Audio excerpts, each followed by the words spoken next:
No, Dean. Good evening and welcome to the October 8th, 2014 work session of Richmond Community Schools Board of School Trustees. Please stand for the pledge.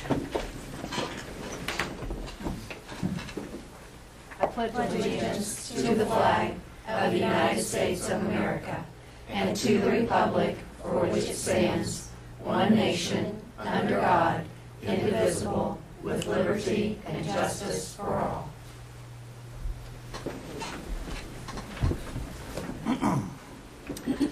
We are ready for the reading of our mission statement, please. Certainly.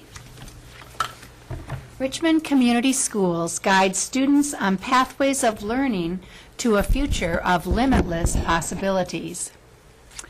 Thank you, Susie. And our vision statement. Richmond Community Schools, a community nurturing mind, body, and spirit to prepare students for lives of choice, purpose, and service. Thank you, Kelly. And now we are ready for our showcase video.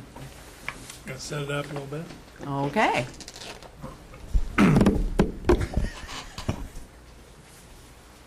Good evening. I'm Mark Millis, Assistant Superintendent, and I oversee many of our curricular programs. And this month we are looking at language arts and reading, and that will be our focus. Tonight we would like to focus on the joy of reading and those foundational years from kindergarten through fourth grade.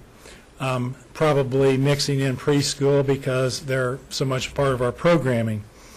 I'd like to introduce Cynthia Kirk, who is our corporation instructional coach.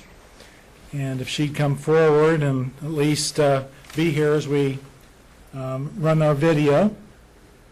Cynthia oversees our other instructional coaches and also is very much involved in our literacy program, has been a teacher for our school system for a number of years and a very successful teacher as well. So we appreciate her being here this evening. And I felt like she is the one probably in touch the most with a lot of things that are going on, from the reading to the technology and the writing, how all that fits together. So we'll allow us to run the video here, and then we'll come back and talk some more about reading.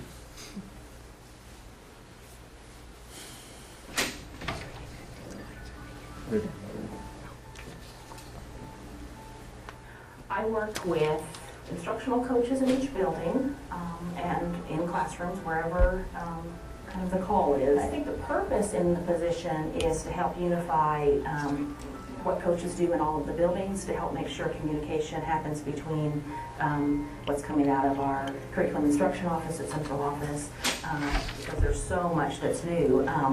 And I am learning right along with the rest of them. Thank goodness we have a couple of new e-learning specialists to help us with that. But we have classrooms that are practicing, experimenting with, and then some who are quite proficient with using technology, either the like computer labs, or most currently people are excited about the iPads and being able to use their best practices, getting students engaged throughout the whole lesson on using academic skills. And all the way through 8th grade at this point, we have what's called a leap time that allows teachers to group and regroup students based on specific needs. Some of that time is to support struggling learners, and others it is all about enrichment, really honing in on what individual students need.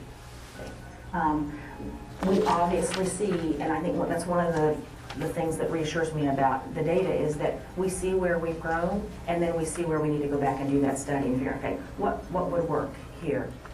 Buildings, the interventionist supports during that leave time, so you would have all of your grade level teachers and the interventionists working, and that's what helps get those group sizes a little bit smaller. Interventionists would have a group, and actually in every building it's slightly different, but usually it's a fairly small group of students who haven't mastered grade level standards, and so they would work on, it may be a year or two previous grade level standards, using any assessment, whether it's the formal or informal data, to show them exactly what those students need. And then in many cases, the teacher then also has some of those strugglers. But the interventionists really do, they're trained and have the skill set to work with those students who struggle a little bit with the best practices and the systems we have in place here by having classroom instruction backed up with lead instruction, is that anyone who comes in, we can assess, figure out where they are, and move from there.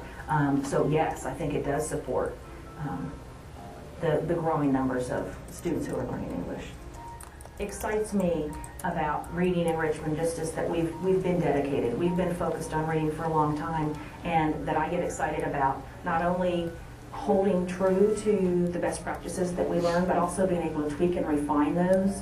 I think it's just like with students learning, when you learn something that's just a little bit better and can use it just a little bit more, it's like, yeah, this makes sense. And so being able to continually study, and Richmond has done that for teachers, which benefits students. Learning to read is not easy for everyone. And so knowing we've got support in place, we're going to help them through, and then they realize they finally got it. It's just like, look at all that hard work, it paid off for you. You know, it wasn't necessarily the easiest path, but you've done it, and now you can choose to read when you want to.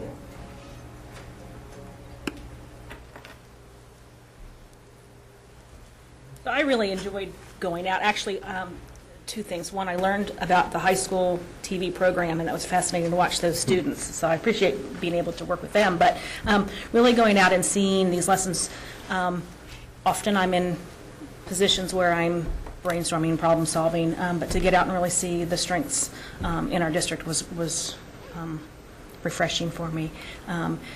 The very first clip that you saw when we went in and we explained to the students and the teachers that we were in a video and that we would probably not have a lot of audio, they were very, very disappointed. So I have to highlight a little bit about what you didn't get to hear, and that was every student had an iPad. The objective was to work on compare and contrast, and those students pulled out their iPads. They were able to create a T-chart in a program called EduCreations, and the teacher asked them to think about two twins that were in the room, and they had to write down the similarities and differences. And then they kind of went through that as the model, and then they took one of the stories they were reading and did some compare and contrast. They all wrote that down, and then the teacher was able to say, please airplay, and they would project their screen up onto the board, and the whole class could then see what the students had written. And then the teacher was able to say, okay, explain more. Give your evidence why you put that information there. And so although not everyone got to airplay and project, it was the students didn't know when it was going to be their turn, and they all had something down in front of them. So they were all engaged. And when we walked out of that room, those high school students said, oh my gosh, those kids are so smart. They were impressed, and they even said, I can't believe some of the words they were using, some of the vocabulary, because they knew what they were learning and why.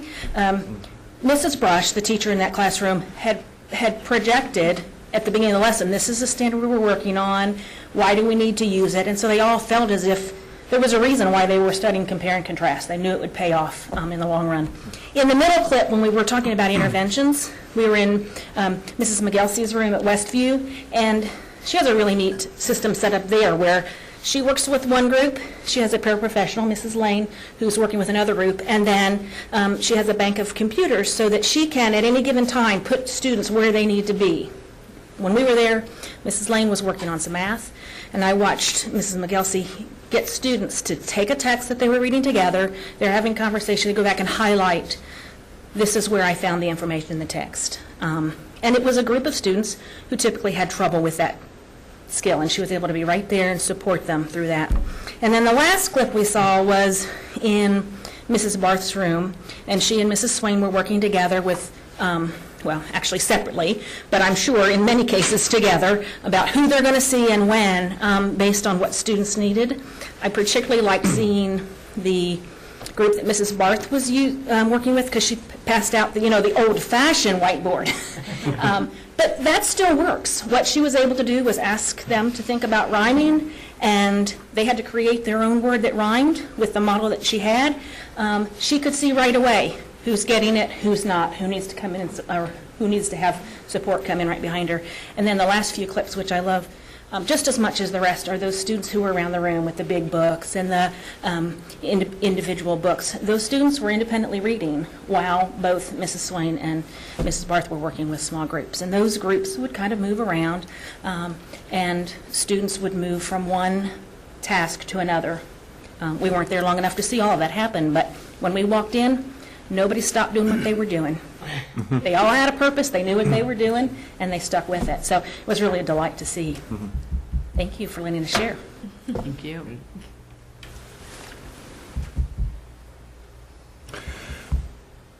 We're going to take just a few minutes to review some of the many positives that are going on in our schools and reading, and it really is a celebration. And if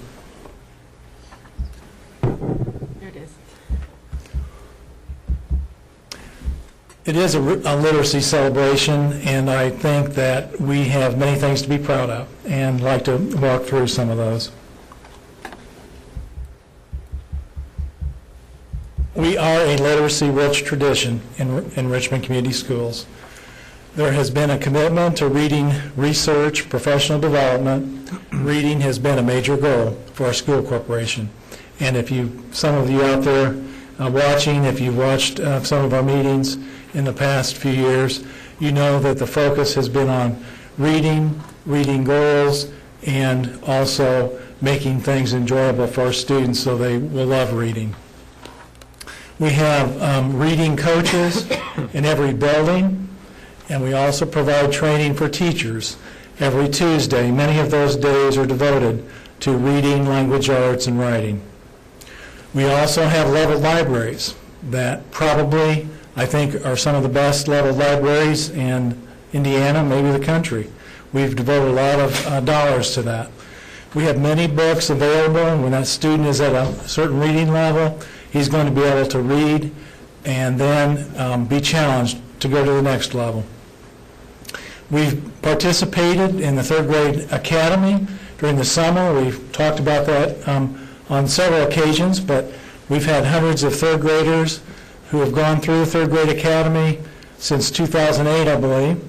And at the same time, we combine that with our own staff and administrators to put on an excellent program. Also, this last year, we had a program called Kids Read Now. And it's the Kids Read Now Foundation. Mrs. Lurie is the founder of that. And they came to us because they had read of all the great things that we're doing in Richmond in reading, and they felt like we would be a good fit. So they pay for all the books. They're working with local organizations in Richmond, but last year they distributed 2,500 books to our kids in grades K to 3. And we're going to bring back that memorandum of understanding in a month or so and kind of review that again, but students can select from a number of books, and there's a process when they finish them that the Kids Read Now will contact the family, and they'll let them know that they finished the book and they read to the child. We have literacy-rich classrooms with reading stations, as you saw in the videos, and latest technology for engagement. We also have literacy nights and reading celebrations.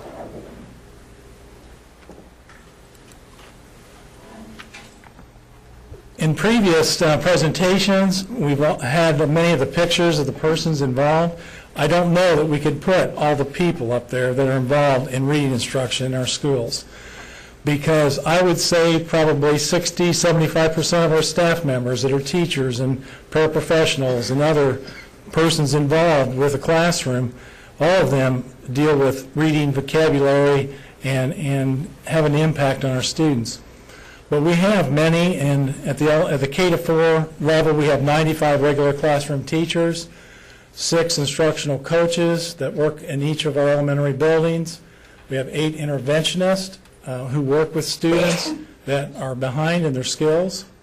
We have 3 library media specialists and 2 paraprofessionals that also assist classrooms and students with books.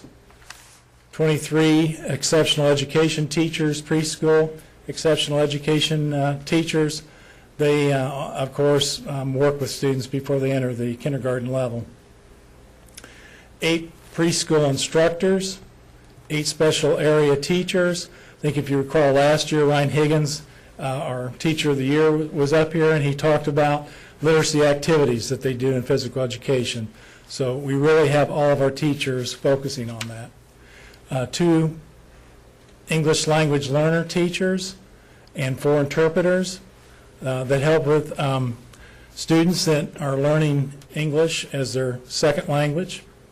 We also have many community readers that come in that participate.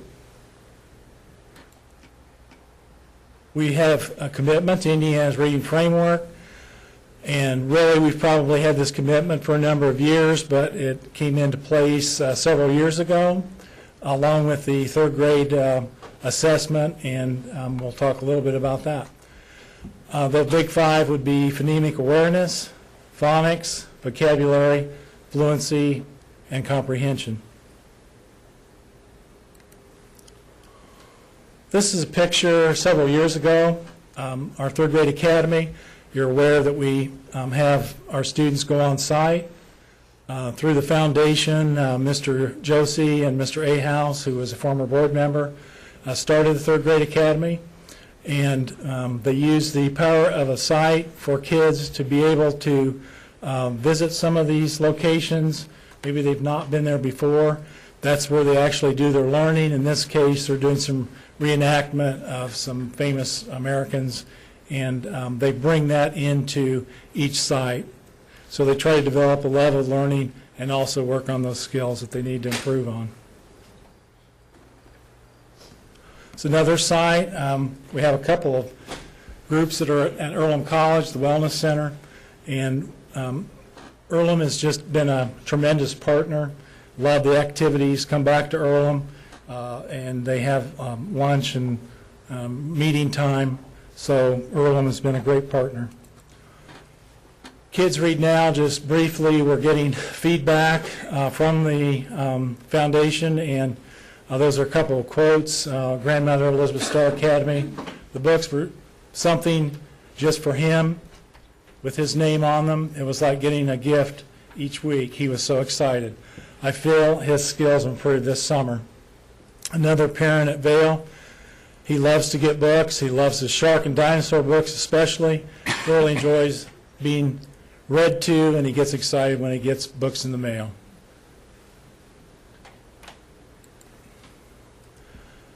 Just to review, I think it's good news. It's something that we should be proud of. Our English language arts scores at the 3rd grade level have progressed upward, and we've been performing at or a little above the 80 percentile level.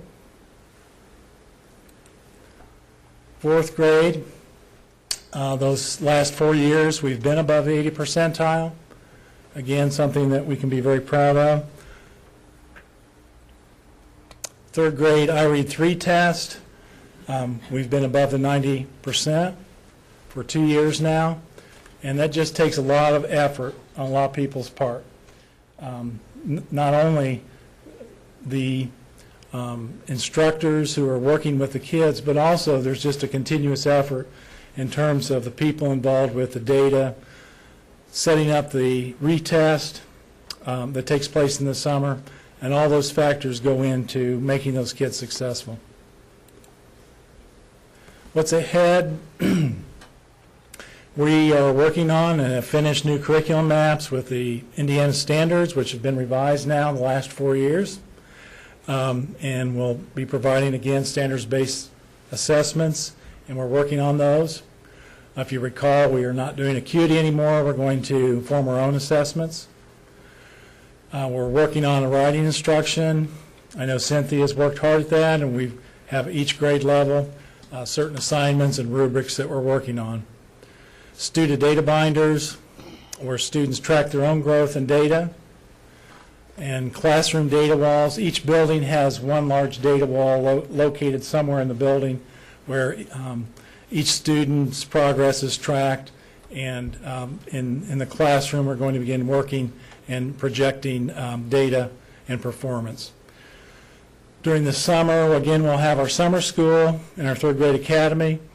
Had another successful run with summer school this past year. Again, we'll look at Kids Read Now.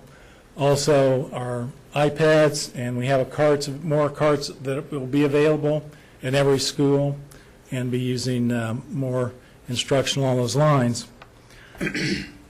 Segueing into our next segment, I think we have an enjoyable activity for everyone, including the board members. I'm going to introduce someone here in just a second. As I reflect on this and our success, I kind of thought about myself and went through the Richmond schools. In kindergarten, which I attended at Joseph Moore, I recall that all of us, we had a rug that we had to bring in. Those were the materials we brought. We did finger painting. We took a nap, and this was half day, so that was a great half day. We also learned the letters, but I think the primary focus at that time was more on the social aspects. In first grade, then I attended Charles, and Mrs. Hawkins, Dolores Hawkins, it was her first year of teaching. She taught me how to read. And I was probably, I had a lot of energy, let's just put it that way. So if she's watching out there, she probably can recall that. So Mrs. Hawkins taught me how to read. But then later on, as we'll maybe look at the next meeting, the person who really got me interested in reading for pleasure, reading to learn more, was probably Charles Matthews, who was an English teacher at the high school. And I know he had that impact on a lot of students here in Richmond. So it takes all these different approaches, getting kids interested, teaching them the skills, the sounds, decoding, putting them together into words. Tonight, I'd like to introduce Sheila Hobbs, principal at Crestdale, and she'll introduce our special guest, and we'll go from there. I was very pleased when Mark asked me if we could feature one of our teachers. Melody immediately came to mind.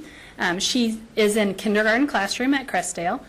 This is her 6th year of teaching, but as you see tonight, she is not lacking in any experiences whatsoever. So enjoy this opportunity.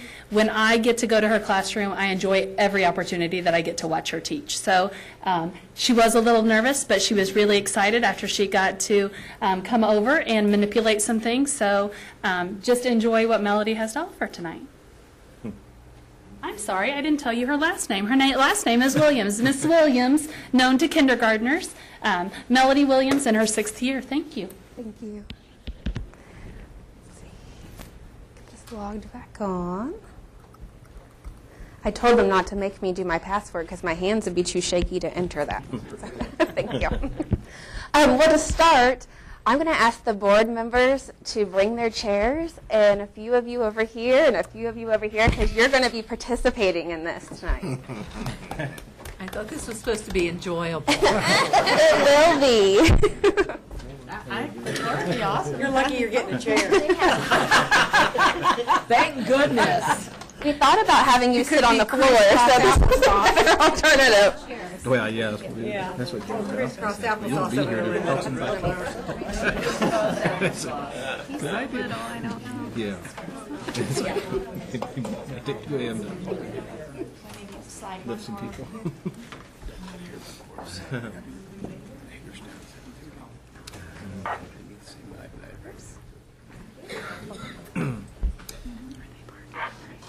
Kevin, why don't you introduce yourselves so people know what your role is?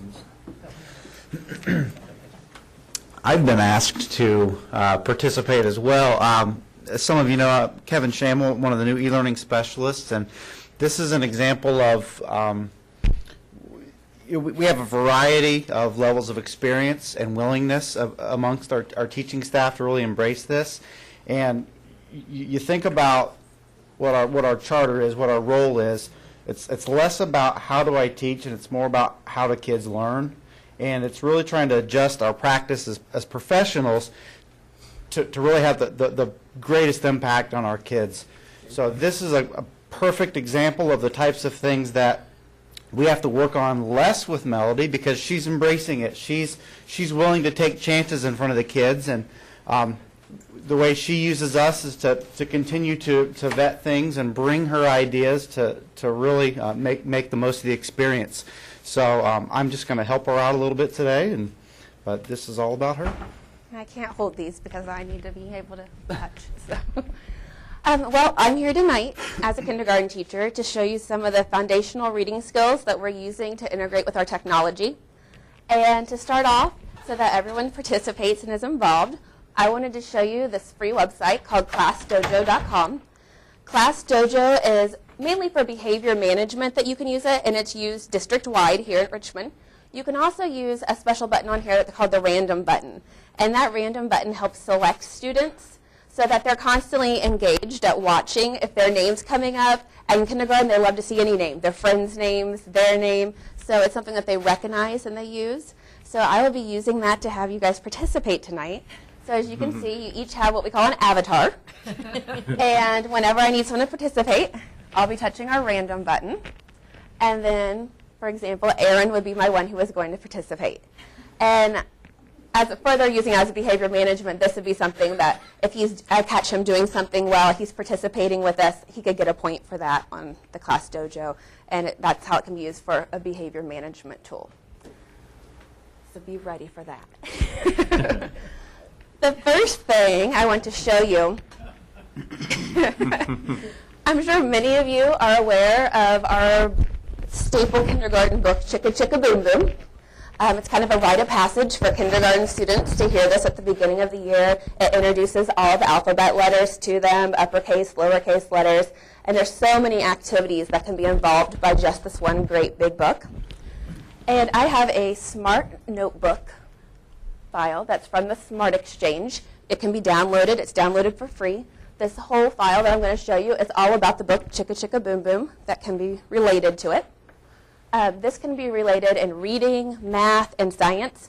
I'm going to briefly show you some of the math and science and then focus more on the reading instruction with this. Here we have our thermometer that the students can actually manipulate. So if we're talking about one of our ISI kits, I'm sorry, I'm going to be over here, is weather for kindergarten. So you can actually come over and they can move. Oh, that's not stationary.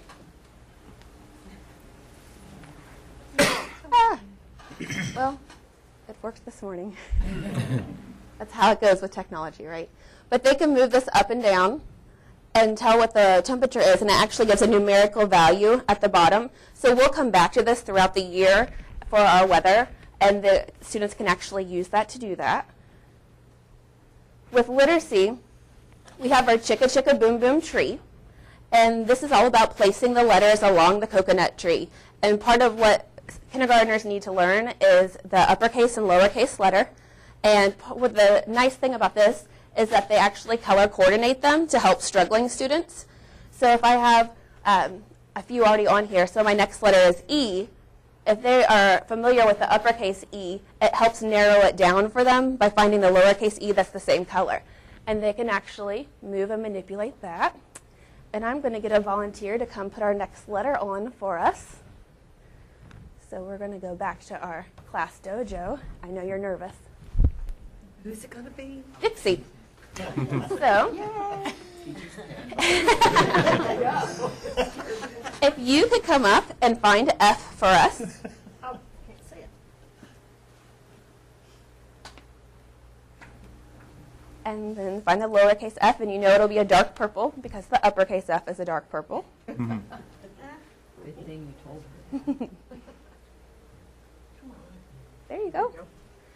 And it helps with the students recognizing that the letters are in a certain order for the alphabet to give some students a little more access to it. Above my smartboard, I have the alphabet chart so they can look up if they need some help with that.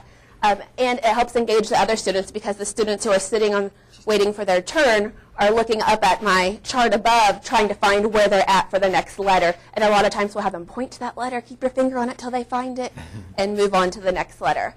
And we go on doing that. Show you this next one. This is our coconut patterning. A lot of kindergarten we teach patterning, A-B patterns. So on this coconut we have large coconuts and small coconuts. And we can either do things such as move the coconuts up and just have them count. 1 through 5 is what we work on at the beginning of the school year. Or we can do patterning such as big, small, to teach them the A-B pattern. So I'm going to pick someone to come make a pattern for us. Now don't make it too difficult because this is for kindergartners.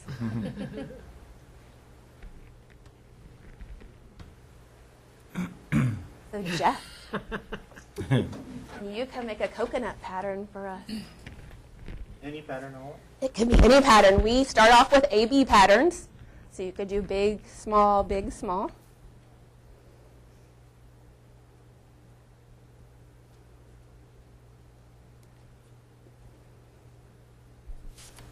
All right, thank you. And we would probably have it in the order so they can say big, small, big, small. But that's okay. You know what I'm doing. You know what I'm doing. I just want to show you. So, yes. You would not be in my lead group right now. Well, and getting used to this. This is actually a file that I use the first few days of kindergarten. So we have 4- and 5-year-olds that come in, and they're just getting used to manipulating these and using the smart board. And just the fact of them being able to move it is an accomplishment that I would be very, very happy with, because it's just an introduction to them. So Next, everyone gets to participate.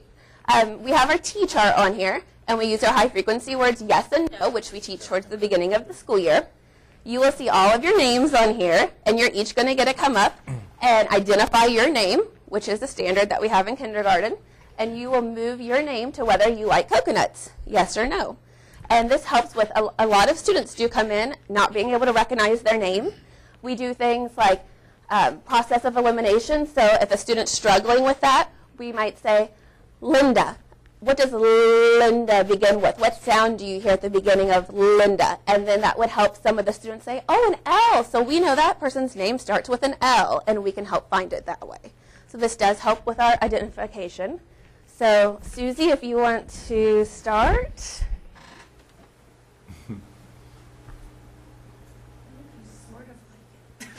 You can be in the middle. Okay. There you go. Yeah.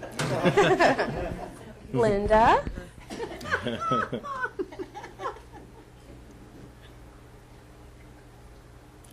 Suzanne. I'm glad you all can recognize your names. Erin. It's taken lots of years to do that.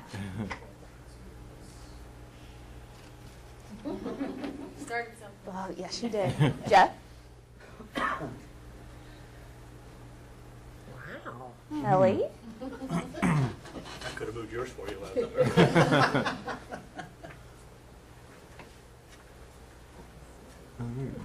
And Dixie. I don't know how you stay on the...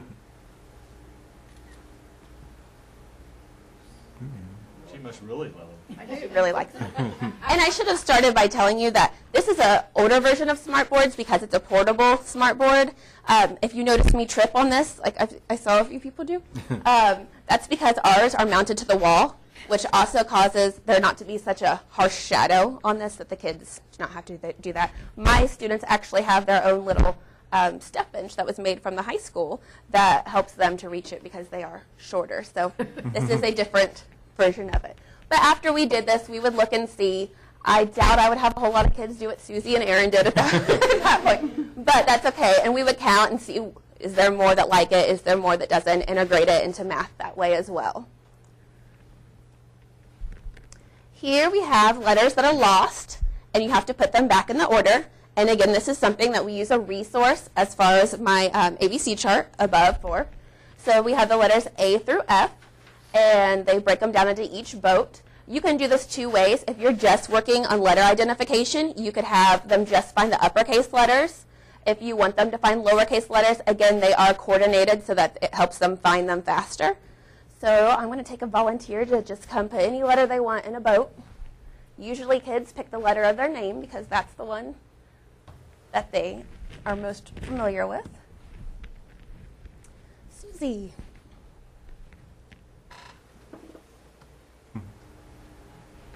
You can move any letter you want. If you were in my class, you'd probably pick S.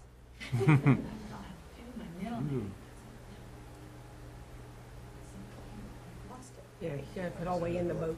Yeah, it was a dark one, so. I'm sorry. That's okay. I lost it. You see He's it? got it. Oh, there you go. Interesting. Yes. So you can move it on over. You gotta click off of it, you got it highlighted. Oh, there's. There, I got it. Great. Thank you. You're welcome. So this is another example of how we're using this. And again, this is the first few days of school with 4- and 5-year-olds.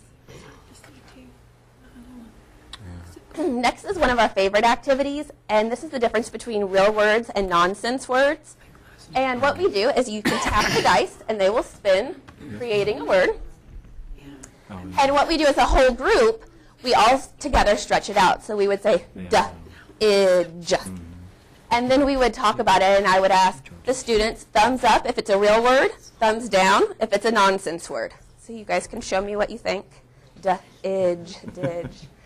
And we all agree it's a silly word, which is sometimes what we call it. So then I would have a student come over to the nonsense side, and they would write duh-idge on that side. And we'll do one more. Let's use our class dojo to pick another person to come up. And they're going to get to spin the dice. Suzanne. We call that your lucky day. You can go ahead and touch the dice. I spin them all. Okay, so she has calf. And what we would do in something like that, where it kind of does sound like the word calf for the animal, if the students understand that it could be a real word, then we will take it as a real word. So if they say, yeah, that's a baby cow, we know what a calf is, then we would say, yes, absolutely, because we would write that under real words. And the whole point is that they're phonetically sounding these out, and that's what beginning writing leads to. So we want this phonetic spelling to begin their writing. Right there. That's good. It's going up there. I'm not going up. Close enough. Now, come on, I was not good. Pretty good. So do you tell them that there is an L in it so they don't have in their... In kindergarten, we don't correct. We just go phonetic because we want them to use their sounds and relate their sounds to their letters, and then realize that once they build that confidence of being able to write, then that's where we will throw in later in the year. We talk about silent E and how that makes the vowel say its name, and it kind of builds on each other. So no, at this point, we wouldn't correct that. So I'm not full screen. And, of course, this is a foundational skill that we use a lot to be able to read, and this is what they're going to pursue them and push them further that we really focus on are those CVC words. This is just a quick one I wanted to show you that integrates math with it. You can tap the spinner, and again, it's the same thing as the alphabet where it's starting at 1, and they put random numbers in to help you along. The next is orange, so a student would come up, and they would find an orange number and move it to about where they think it should be on the letter tree. And then this is another math one, a dice one. They love to spin the dice.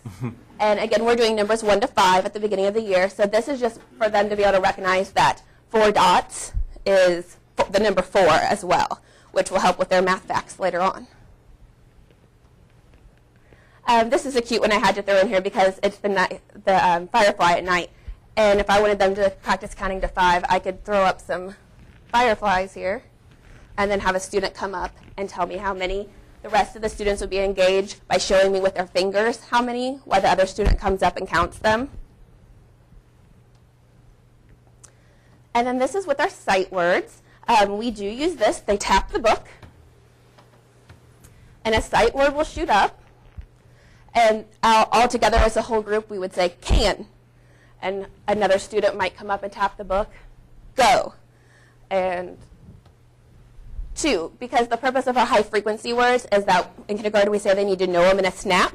So by it immediately coming out of the book and coming up, we want that automaticity for them to be able to do that. And here we're going to have another volunteer. we do lots of writing in kindergarten. And of course, writing our name is one of the first things that children need to learn how to do. So we use a lot of lined paper, where we call it our sky, our fence, and our ground, in order for them to correctly form their letters. So a nice tool that's on these is the highlighter tool. So if I was going to write a name, let's see.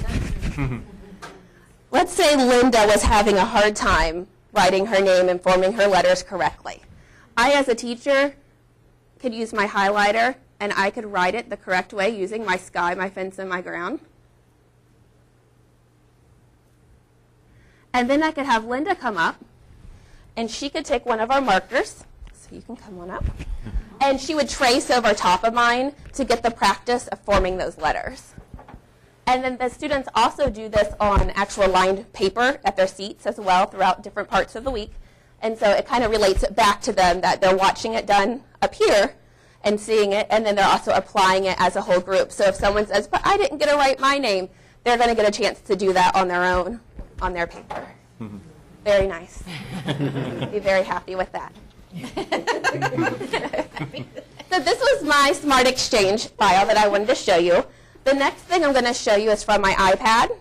And we're going to use AirServe, which allows us to mirror what we're doing on our iPad onto the smartboard for students to see.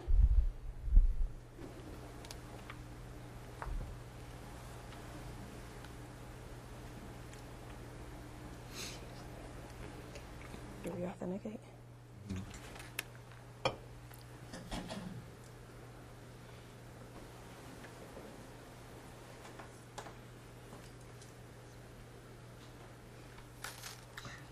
And as with all technology, sometimes it disconnects and you have to log back in.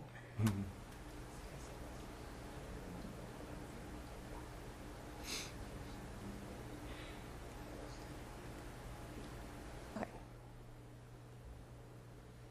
Yep. I'd just like to point out that the kindergartners will be behaving themselves. Oh, yeah, they are. Okay, so if I mirror it on, you're actually going to see what I'm looking at on my iPad on the screen. And we use a lot of these apps on here in small groups. You can also use them in whole group. We're going to look at a sight word app called, it's Learn Sight Words.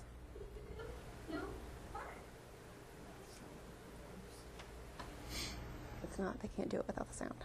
English language. There it goes. Tap on the start button to start learning. Who are you? Tap on the game you want to play. Okay, so can you turn it down for me for a minute? What we do, we have our leap time that you heard about in Cynthia's, and our leap time is a remediation or enrichment time that we use our data to find out what skills students are lacking or where we could help progress them further on. Right now, I have students in the enrichment group in my class. So for kindergarten, we're working on our sight words. A lot of the students in my group already know the basic sight words. So I'm pushing them a little bit further by introducing them to some new ones. So what this is in my LEAP group, which is a small group, I'll have students come up, and they actually will hold the iPad, but it mirrors onto the smartboard. So all the students are still engaged because they can see what's going on and hear what's going on, but there are only one student's manipulating it. So they would listen, they would touch any speaker. I think you turned it down. I'm going to go.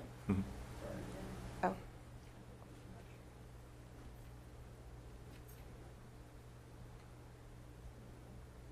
On. And if they didn't understand it one way, it actually provides two different sounds for them to hear it. On. So it makes it a little, stretching it out a little bit more for them in a higher pitched voice for whatever tone would be more appropriate for them. Students could then use the drag and drop to find the word and drag it to the correct spot. Now the drag and drop is a skill that's going to be used here soon on iStep, and it's something that we're teaching drag and drop at the kindergarten level. So it's something that they can build on, so by the time they do hit third grade, they should be professionals at using those computer skills. So, and really with the iPhones, iPads anymore, students are able to do this, and they're very functional with this, and it's just a matter of practice and using the control to do that. If a student wasn't sure about a word, Then Get. if they weren't sure what get was, then we talk about process of elimination, that they could go on to one that they did know and then come back to that one because they haven't been exposed to all of these words yet. It might be easier if I come here. They can also do recall. We want, as we said, high-frequency words for them to know them fast. So part of that is to be able to identify the word and move that quickly to it. As a small group that we're doing this, we would pass the iPad. So would you like to try this? And you can tap on any speaker, any of these little speakers here. C. And if you didn't hear what they said, you could tap it again. C. You would drag it and drop it. Would you like to try one? And this is something that with iPads, if we had a 1-to-1 iPad ratio in the classroom, if we had small groups of iPads in the classroom, we could have students working on their level for this and being able to be on different, if there were students in my classroom that only knew the ones we've taught, you could manipulate this so that it only shows up those words. That way everyone is engaged to what they're doing on the iPad. Having the individual iPad, even though we can all see this, it provides more focus for that student to really kind of hone in on what is going on and not be distracted by the big screen and the wheels spinning. So looking at that iPad closer up helps that.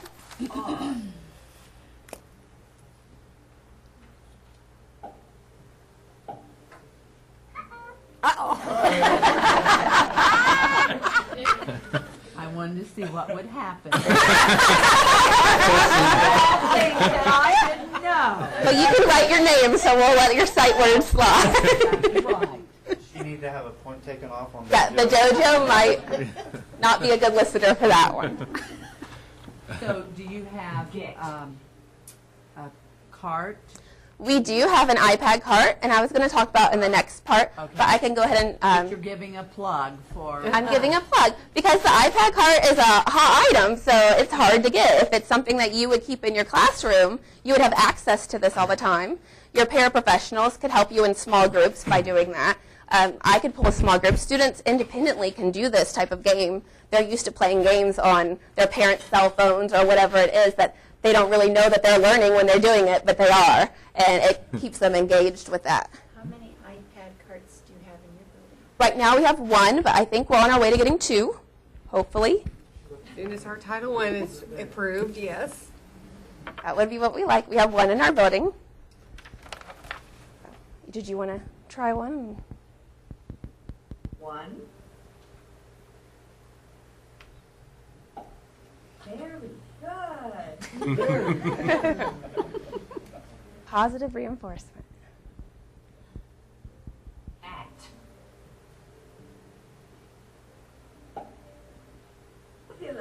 See, and even with yours not going quite there, you saw how it hesitated a little bit to get on that, and that's something that when we're teaching drag and drop as a skill, that they can go ahead and they're learning that they actually have to touch that to make it happen, to speed up. If it was a test-taking skill that they're timed for, they would be able to do that quickly. We just go fish it up. You're going to be in my group.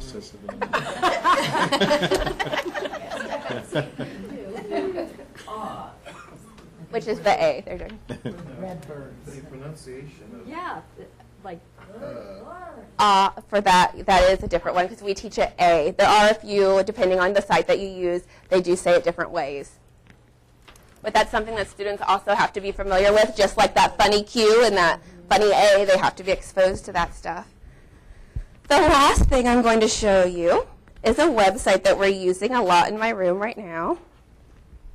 And that's abcmouse.com. I'm sure you've seen the commercials for that right now. abcmouse.com has a lot of interactive games, and it allows you for each student to create an individual learning path that those students can access at school or at home.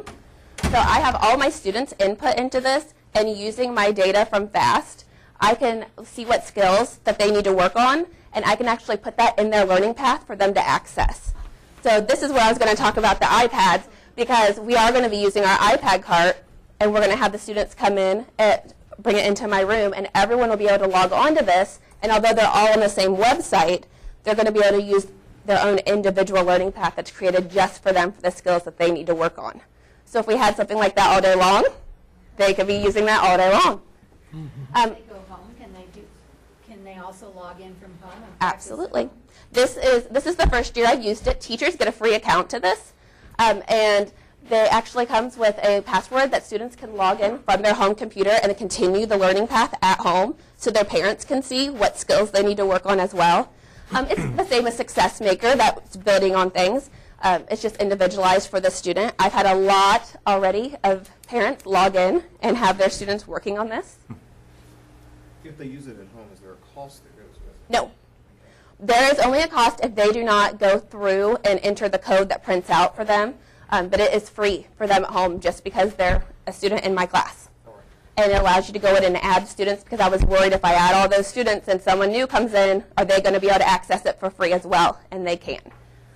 We can use ABC Mouse whole group on the smartboard. It's a very engaging piece because you can see it's brightly colored. It looks just like our classroom. I have this rug in my room. So they love it with that. But you can use it on our classroom stationary computers, which we do. We use it on the iPad. So anything of the websites is very accessible.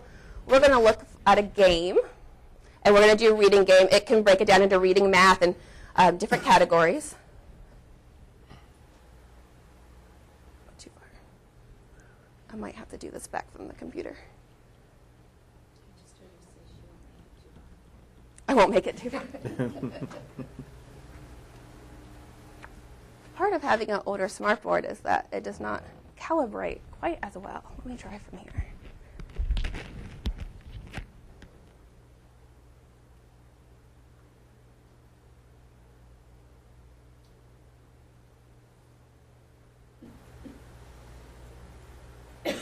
We're going to be looking at a game, and it's an ending sound game, which is a phonemic awareness skill that beginning readers need to have.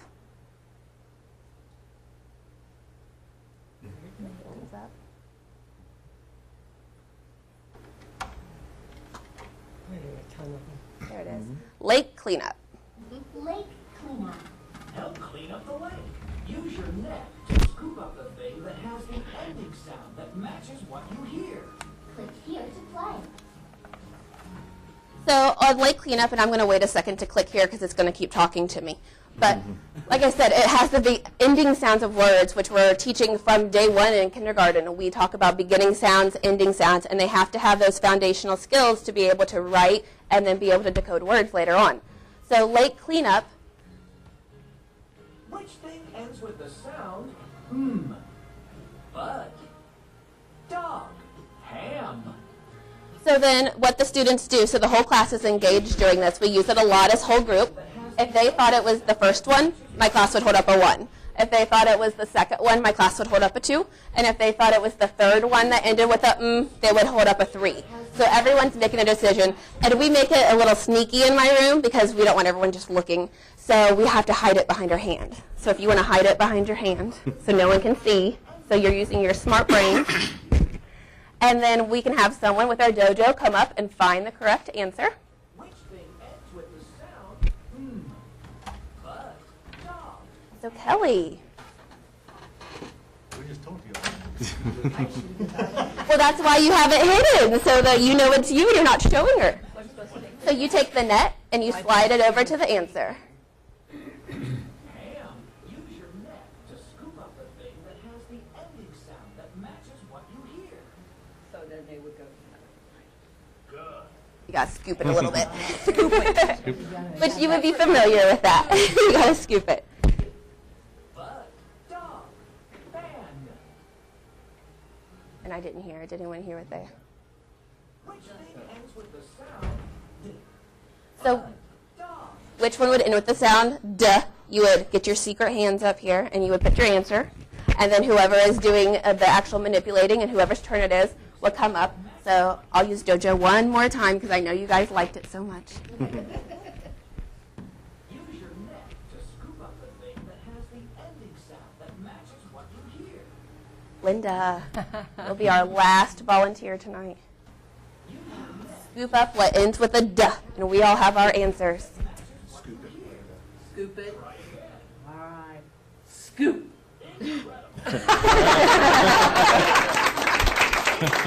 Incredible.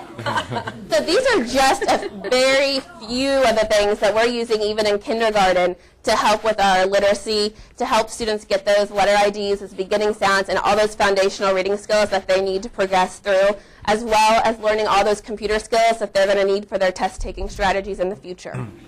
So hopefully you enjoyed this tonight. I know I put you on the spot.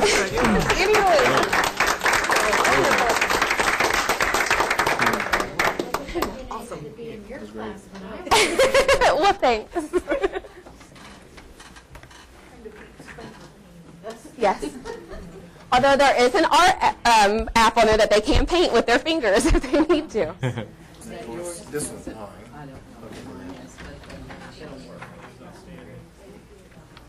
It doesn't work if you get that one chair.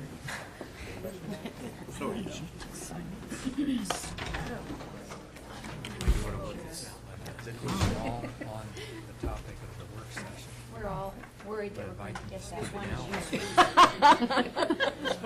It's like drawing the short straw. Should we ask them what chair?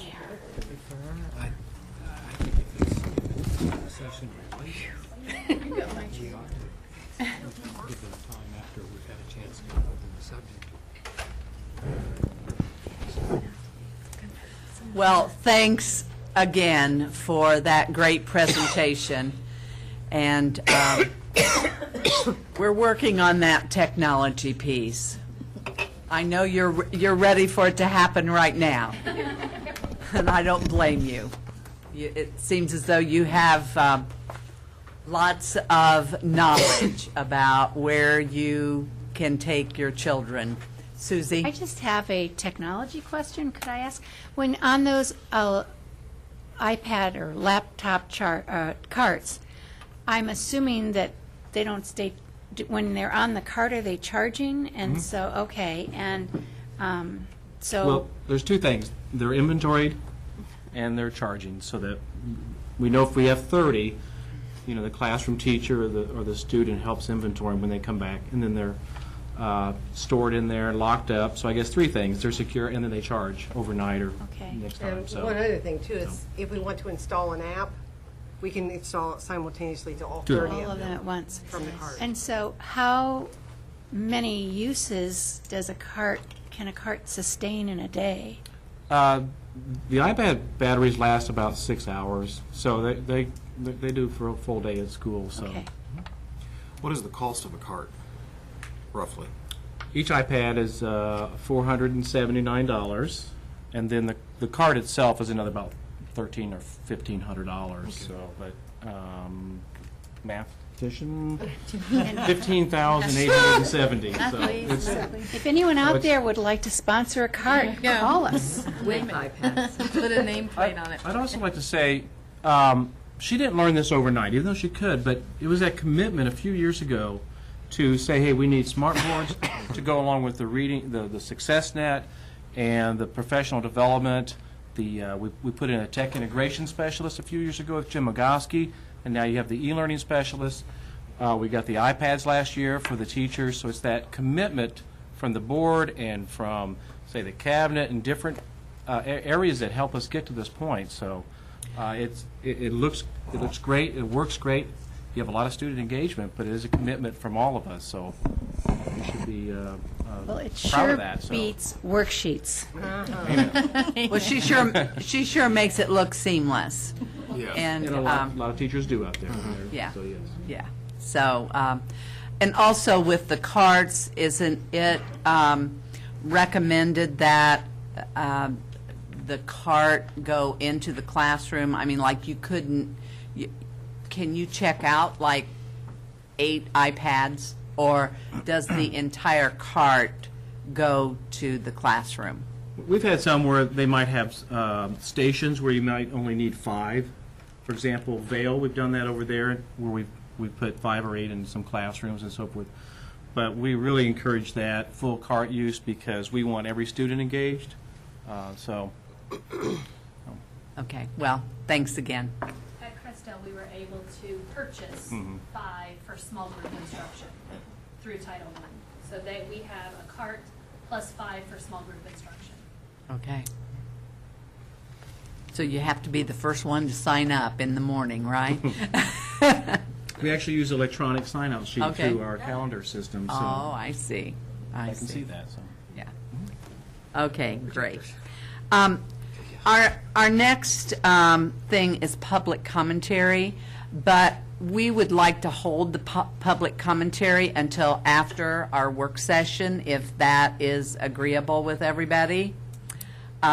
We just felt that we need to engage in our work session, and then if there are those who would wish to speak after our work session, then that would be the appropriate time. So we're going to move on to consent items. We have 2 items tonight on consent. One would be the approval of minutes, and one would be the approval of our recommendation from Human Resources, which includes an addendum which has been posted to the web. Motion made So by moved. Susie Hively, seconded by Jeff Slifer. Comments or questions? All those in favor signify by saying aye. Aye. Opposed, same sign. Motion carried. And now we're ready for reports, discussion topics. I have a report, an update on our collective bargaining process, but before I do that, I would like to show a short video that appears on the Department of Education website, and we'll run through that. It's a contextual backdrop for our report. If that can be run, that'd be great.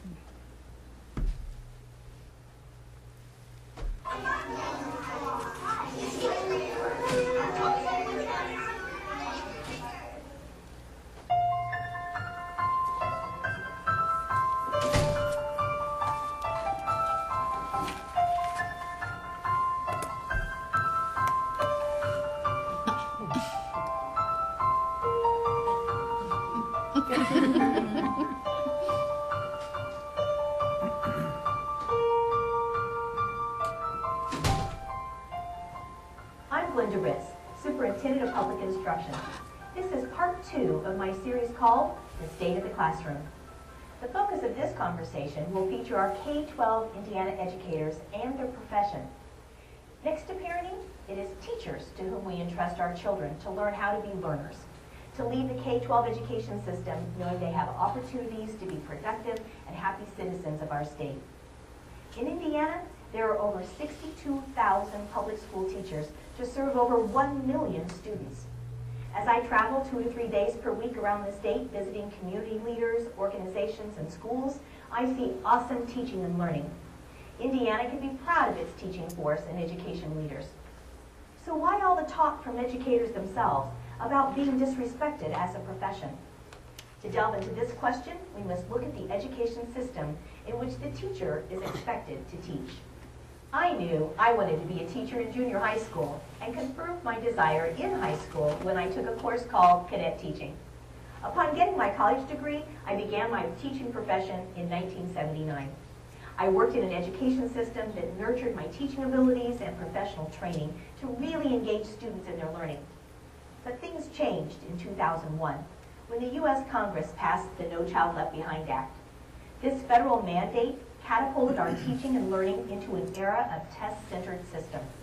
So for 13 years, we have continued to teach in a test-centered environment where educators know that learning has been reduced to how well students score on tests.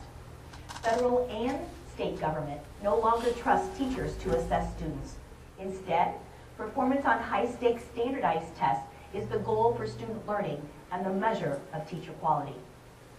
How has the test-centered era affected our state's ability to attract and retain quality teachers? If teaching to the test has not yielded the test results the government desires, then the problem must be with the quality of teachers. So government has looked to different ways to get better teachers. Unfortunately, these approaches have lowered the standards for teacher licensing, introduced more tests that teachers must take in order to practice, and added punitive ways to evaluate and compensate teachers. Teachers do feel devalued, not in their local communities, but because of how they must work with students in this test-centered system, and how test performance has demeaned their profession. We are beginning to see in the data the effect of our government's actions. In Indiana, the Department of Education has seen a large drop in licensing of initial practitioners for our first-year teachers.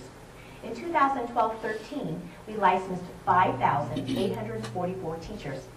In 2013-14, we licensed 4,652 teachers. And the latest data show a 14% drop of students entering the field of education in our colleges and universities. Teachers generally don't enter the profession for the high levels of compensation. They enter the profession because they love to teach. But teachers used to be more certain that they would receive salary compensation each year for their work. Smaller school operating budgets and salary schedules that have reduced compensation make attracting and retaining teachers more difficult. In 2011, the average teacher salary was $52,181, and in 2013, it dropped to $51,188. Many teachers in our communities continue to teach year after year with no wage increase due to a lack of funding, and many of our more veteran teachers are leaving the profession earlier than they had planned. Indiana's beginning average teacher salary is $33,000, with some salaries for first-year teachers being as low as $25,000. And our current retention of teachers is 92%, meaning that 8% of our teachers left the profession just last year. So now what? What can we do within this high-stakes, test-centered system to once again professionalize the education profession and trust our teachers to do what they are trained to do, teach? What action must be taken? First, urge our U.S. Congress to change federal law so that we can eliminate or ease the testing requirements. Second, in the meantime, Indiana must provide its own student learning standards and assessments that promote student-centered teaching instead of teaching and learning to the test. Third, we must respect our teaching profession through fair and transparent evaluation and compensation systems so we can attract new young people to our profession and yet hold ourselves accountable for student learning. Fourth, we must grow our own teachers, offering positive experiences in high school and education career path to build a diverse workforce. Fifth, just as doctors must continually keep up with new technologies and best practices, so must educators. Teachers must take ownership for lifelong professional growth, but school corporations and government must also play a part in providing funding and other incentives for embedded quality professional development. As a national board certified teacher, I envision Indiana headed on a path toward high teacher standards with new policies that respect the profession and promote the best of what teachers offer to our students. The teaching environment is the learning environment for our children. Let the conversation continue in my last segment of The State of the Classroom, which will focus on school and community.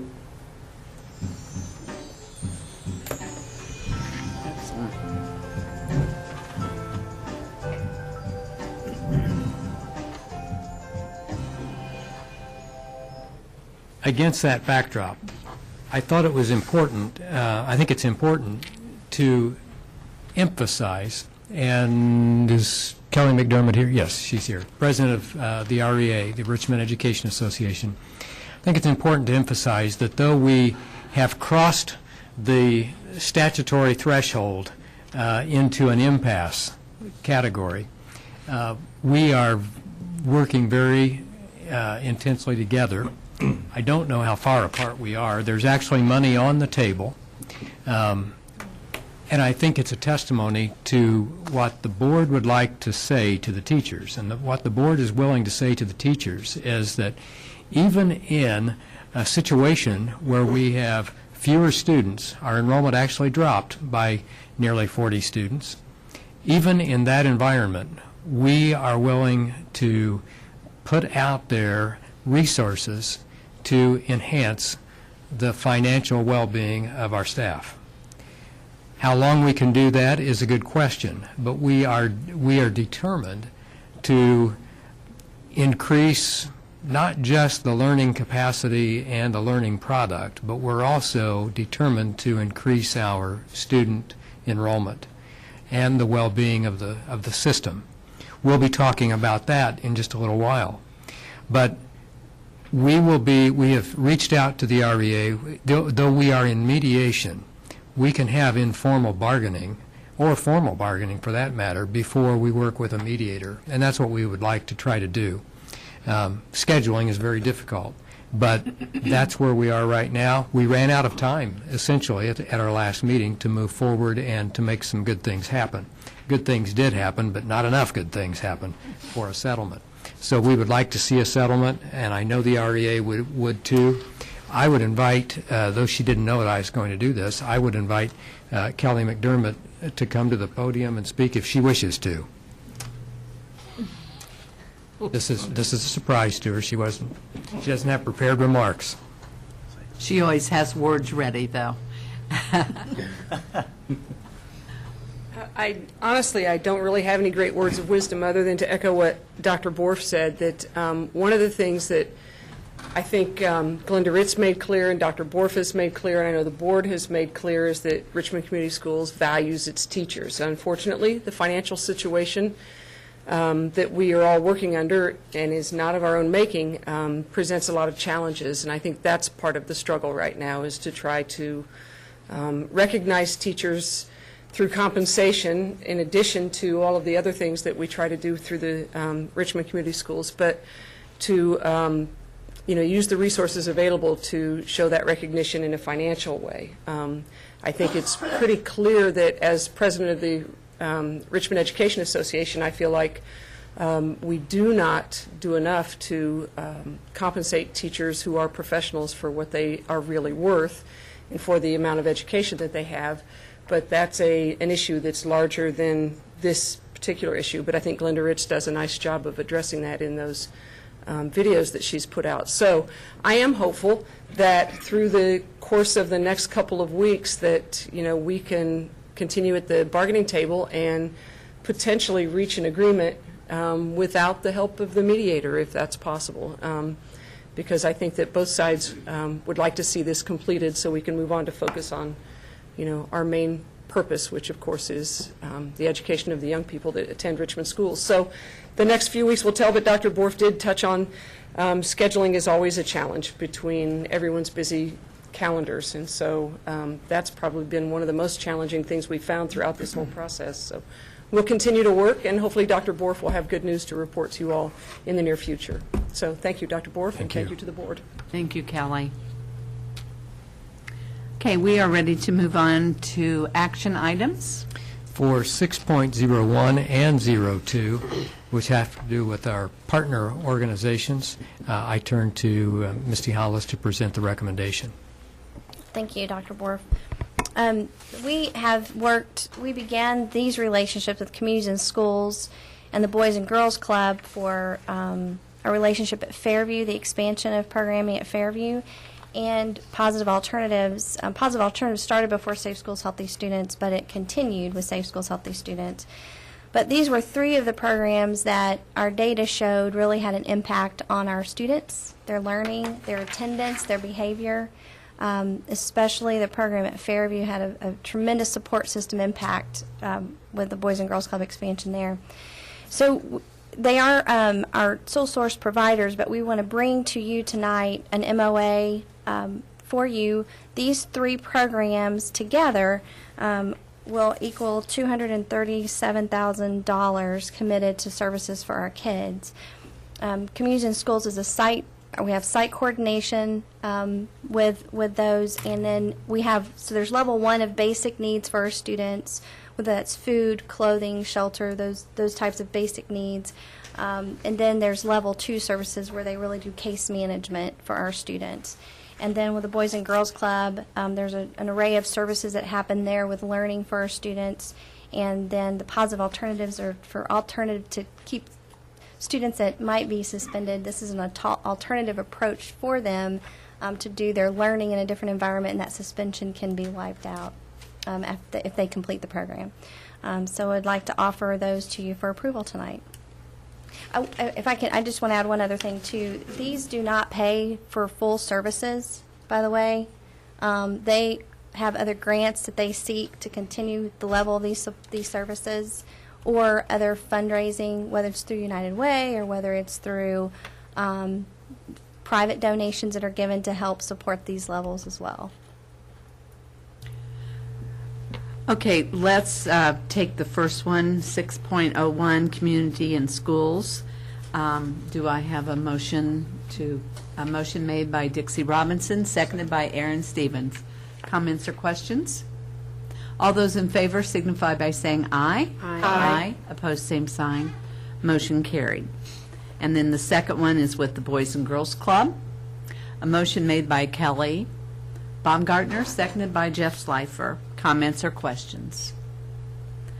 If not, all those in favor signify by saying aye. Aye. Opposed, same sign. Motion carried. Thank you. We turn to Mrs. Scalf for the STAM Coastline Grant approval. Good evening. Tonight I bring to you a grant that was proposed by all 6 elementary schools that worked together this year and requested a grant from the STAM Coastline Family Foundation for positive behavior incentives. Each school throughout the year has a different regimen in how they do this, but they do offer positive behavior packages to the students, whether they be parties or other options.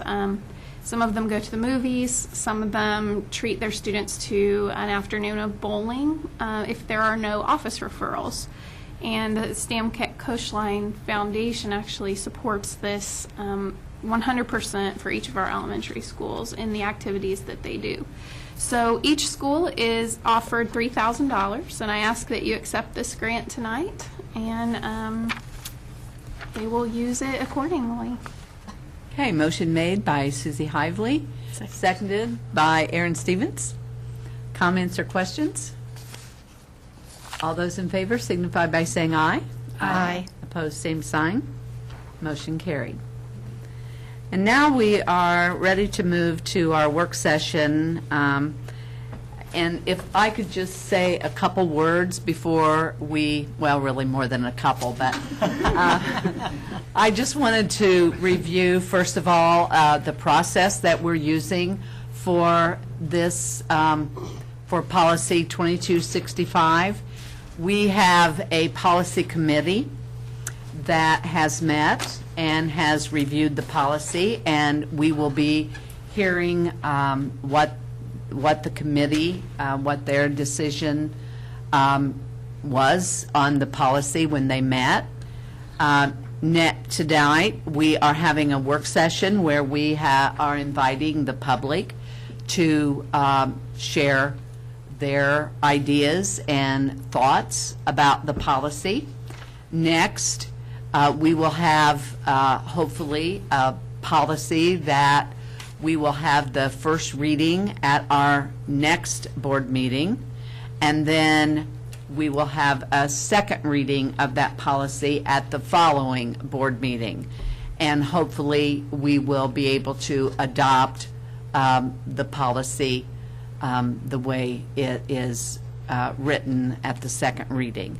So that is the process, and I just want to make it clear so that everyone understands that the board makes that final determination, the vote of the board. We are the policy setting group for the school system, and we do value input, and we take that input very seriously, and we review that input, but the final decision making is with the board.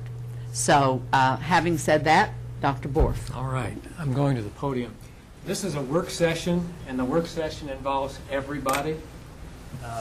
So what I would like to do, we had the board move their seats. Questions now. I would like for this group to move their seats and join us up here. If you could just come right around here and complete this circle. Just bring some chairs up.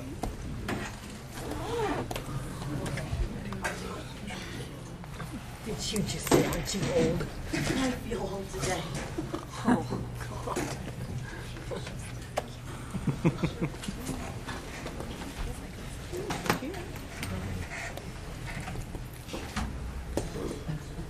And we move it in. As Linda Morgeson said earlier,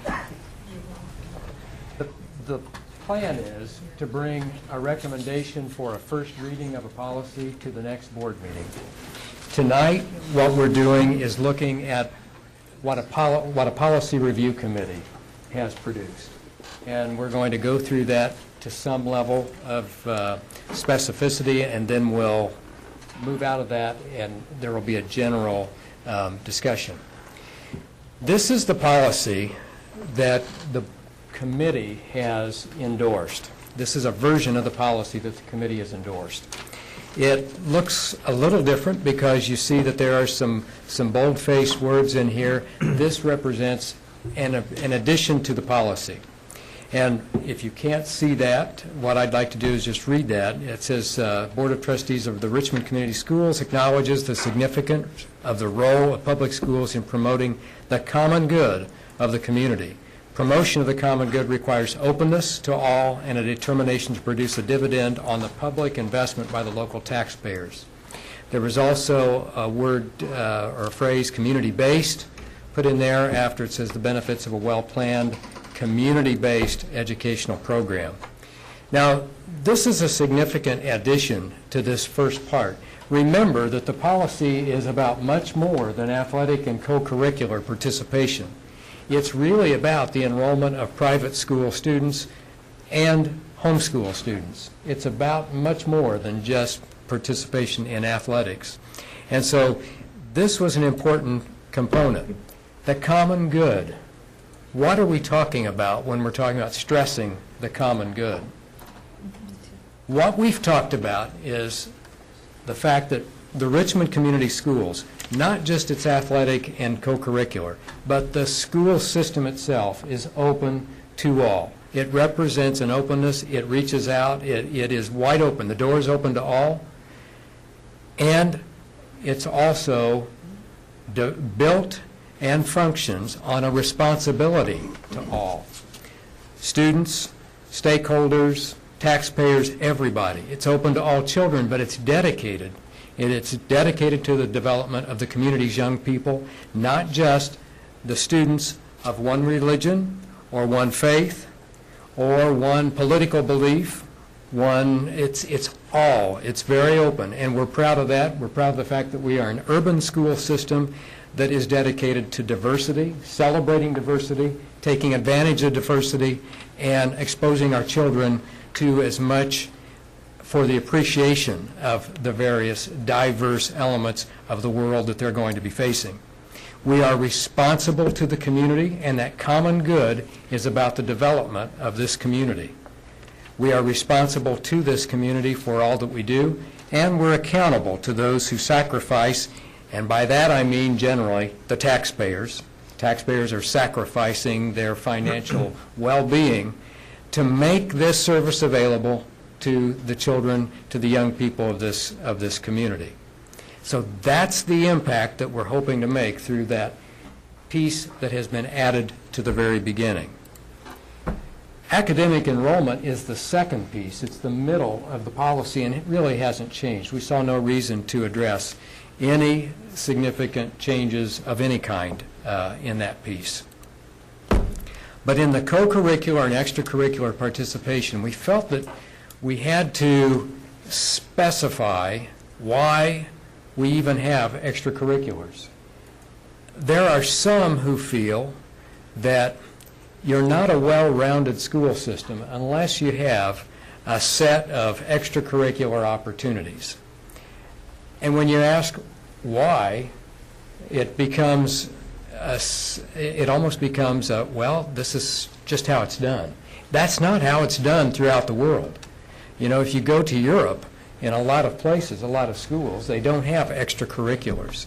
In America, we do have extracurriculars, and we talk about that as lab settings. We actually say that these are lab settings in which the goals, objectives, and values are taught and emphasized in our classrooms, that they're applied and monitored by school personnel.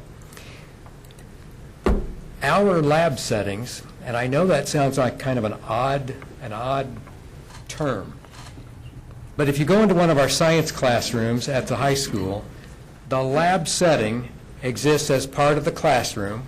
If you go into the home ec rooms, that we have a lab setting. It's not called home ec anymore. I know it's called FACS, Family and Consumer Sciences.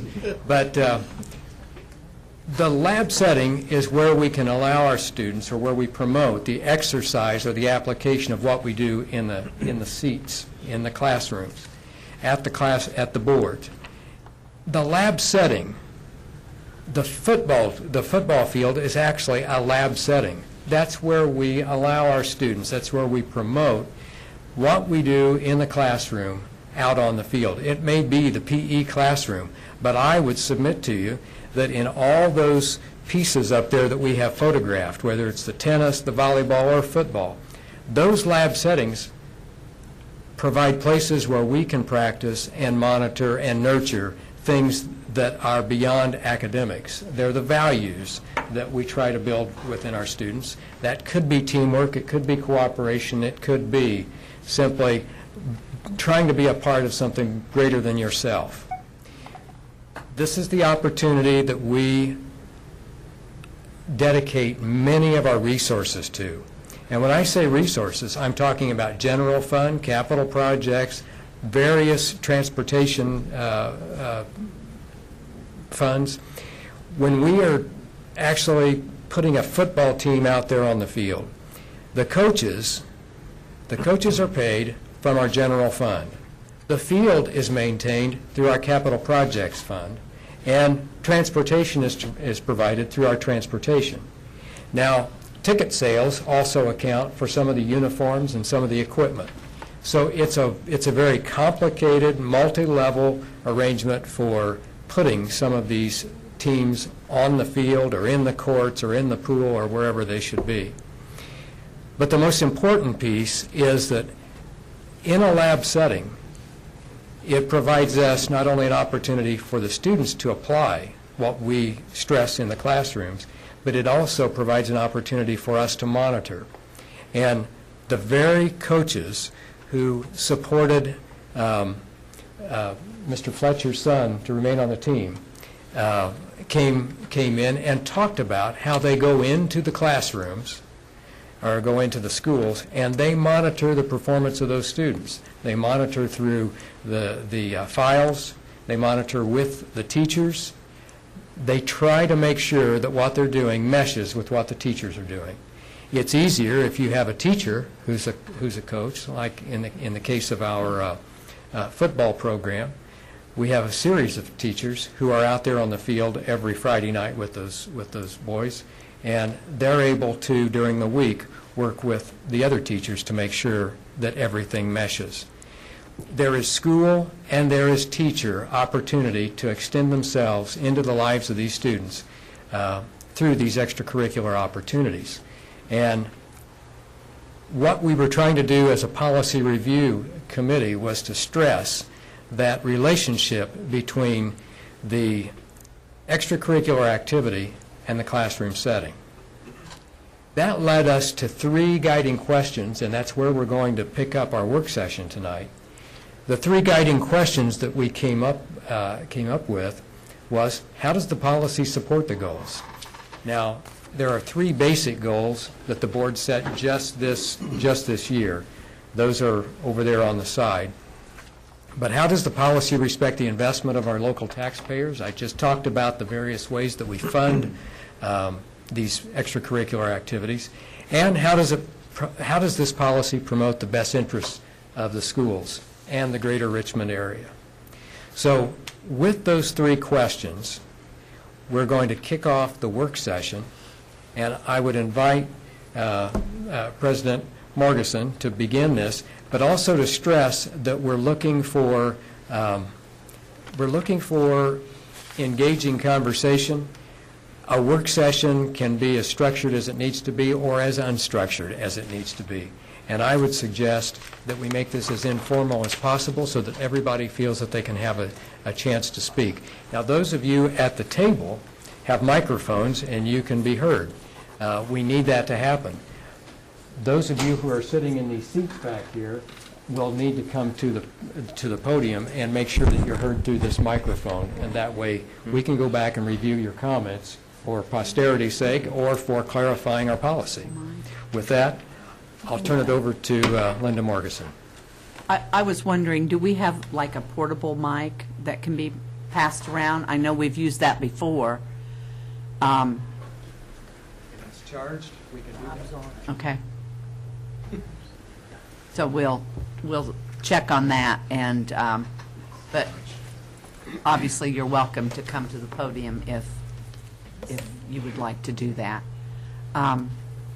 So we are ready to begin, and we are going to keep this as informal as we can, and allowing everyone to get to speak. And so we are open and ready to go. Kelly. I sat in on the committee meeting for this policy last week, and Mrs. Wolpe was there. And she talked about the IHSAA rules, which a couple of them I wasn't quite aware of, but I thought maybe you might want to go over the major points. One of them being, I'll just start it and you can talk about it. If private schools have a feeder system in a certain sport, they cannot participate in another school program, was how I took that. Can you talk about that a little bit? Okay. The IHSAA, even though they don't administer middle school sports, there are some guidelines on feeder programs and feeder program schools. And one of the things that's very clear is that coaches or parents or school officials are not allowed to recruit or entice or give free tickets or apparel or anything like that to a feeder school of another high school. In other words, if I'm attending, and I'm just going to use Seton because Seton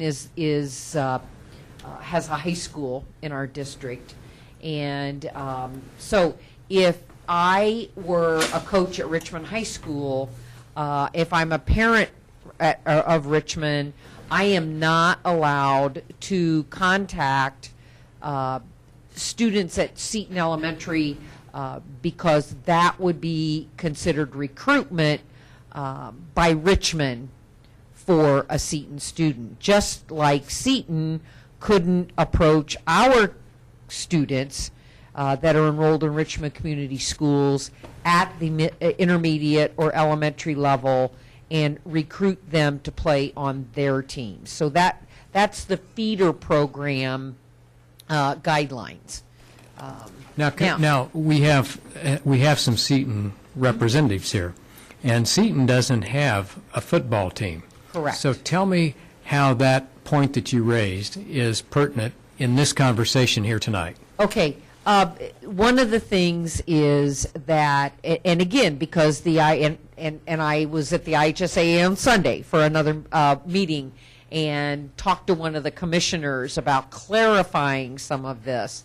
And again, even though the IHSAA does not, their rules are for 9 through 12, except for the undue influence and the feeder program that I spoke to. And so if, say, a school, one of the schools in Richmond, didn't have an intermediate football team, they could participate on Richmond Community Schools team if that was allowed. So. Okay. Thank you. All right. The high school rules are completely different. We spoke to that. If there is a homeschool student or a student in a non-accredited high school could participate in Richmond Community School sports. According to the IHSAA, they have to be enrolled in a minimum of one class. they must take the state exams. But it's only homeschool students or non-accredited students, or they also go into virtual schools and innovative schools. But there's also a timeline there of a couple or 2 or 3 years. I'm sorry, Jeff. What? But there's also a timeline. They have to be Yes. 2 or 3 years. They have to have been a homeschooled student for the previous 3 years. Yeah. Now, in the conversation that we had last week, we also talked about a messy situation that could involve a student who is a multi-season athlete who participates. Let's say that we have participation at our intermediate program in football, but they're also a basketball player. And the scenario that was discussed was that scenario of a student who might go into basketball in their high school year, and the contention would be made that they were actually recruited when they were playing football. Correct. At the intermediate level. That would be, I believe, just looking at it could produce some conflicts, and obviously we don't want that. But it could be said that, well, Michael, my son's name, Michael's participating in football at the intermediate level, and you know what? Those football coaches recruited him to play basketball for us. So then that flips back into the IHSA rule of undue influence from a feeder school program. So it could just get ugly at that level, because it's, what is recruitment? Is that just talking to someone? Is that enticing them with something?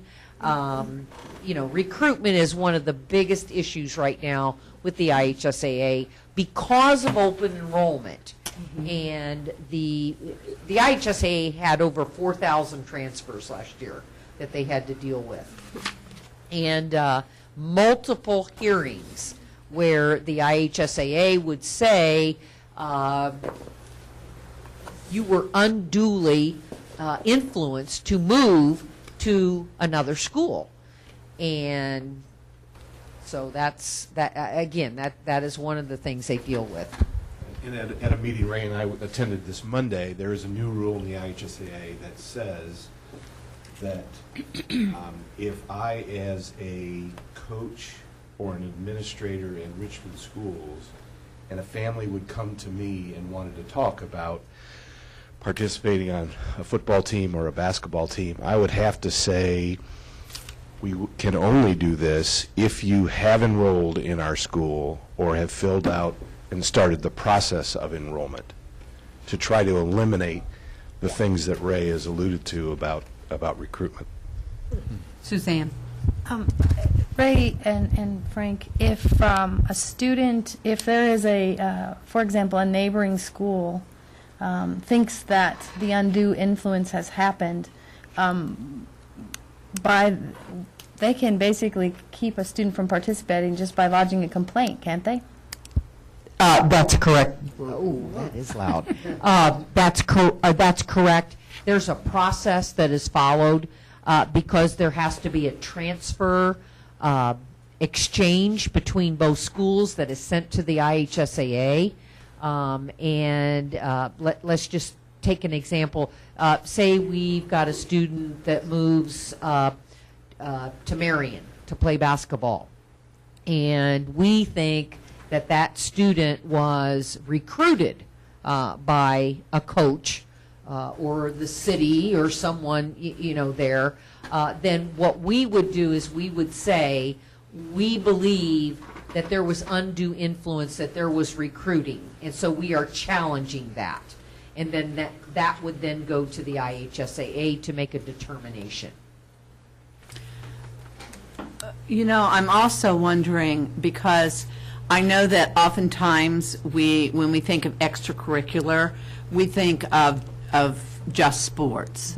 But we offer a whole lot more extracurricular activities other than, I know sports is very important, but we have academic teams, we have our band, we have a multitude.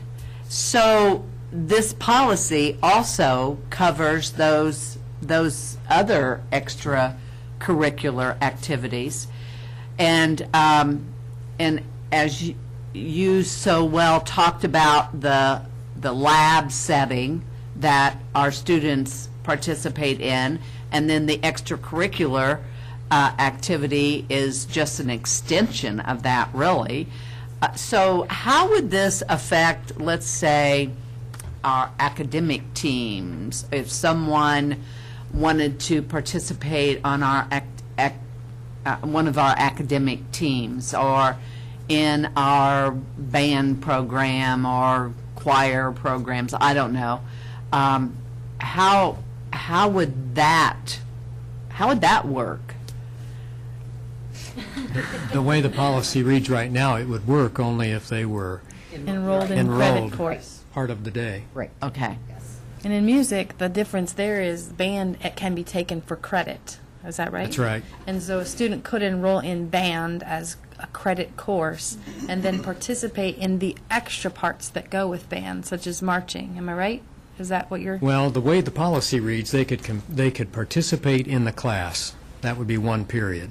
They wouldn't be able to participate in some of the extracurricular pieces of that. Except that it does say something about unless it's required for the course. If it's required for the course, then that's co-curricular, and they could do that. But summer band, for example, summer band can be a class. Mm-hmm. I mean, they can get credit for that. Right. They have in the past. So that's one way that students can participate in that. But most of our extracurricular activities are not structured like that. Right. Okay.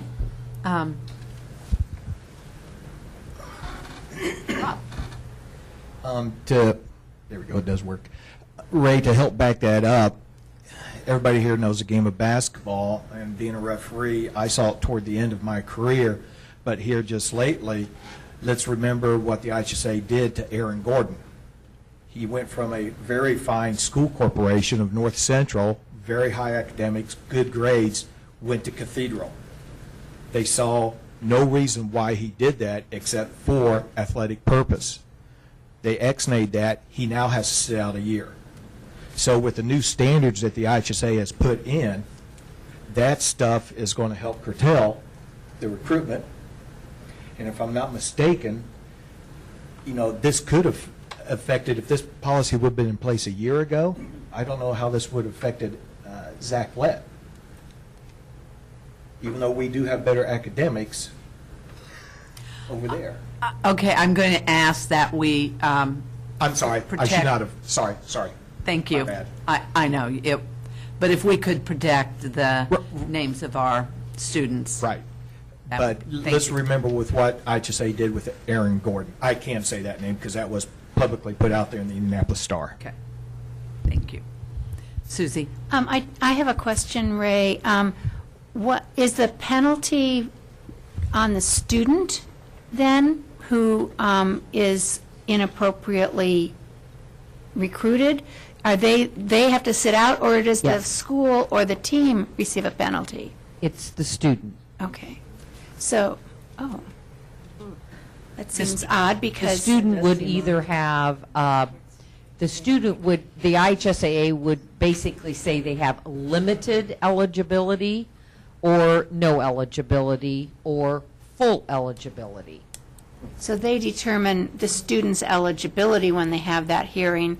That's And correct. so there's no penalty for the school that went in and... Depends on whether they can prove that there was recruitment Okay. by the school. If they can prove that, if they have emails, if they have phone calls, it's just like any type of hearing. If they have proof that a school has recruited, then the school is penalized also. And what does that look like? It can be anywhere from a warning to probation, depending on the severity of the infraction. And just a basketball team on probation means they can't play in tournaments and things like that? No, no, they can still play on Okay. probation. Okay. But if they do one thing wrong, they're done, and they Okay. won't play in tournaments. All right, thank you. It's a very severe penalty for a school, and for the IHSAA to put a school on probation takes a lot, so. Mr. Fletcher, did you want to speak? I have several questions. Okay. I'd like to ask you folks the technical questions on the state association rules. What would happen if a homeschool student or a student who does not who goes to a school, private school, who does not have a high school? Is recruitment a problem in that situation? No, not if they don't have a high school. Okay, so my other question would be, there's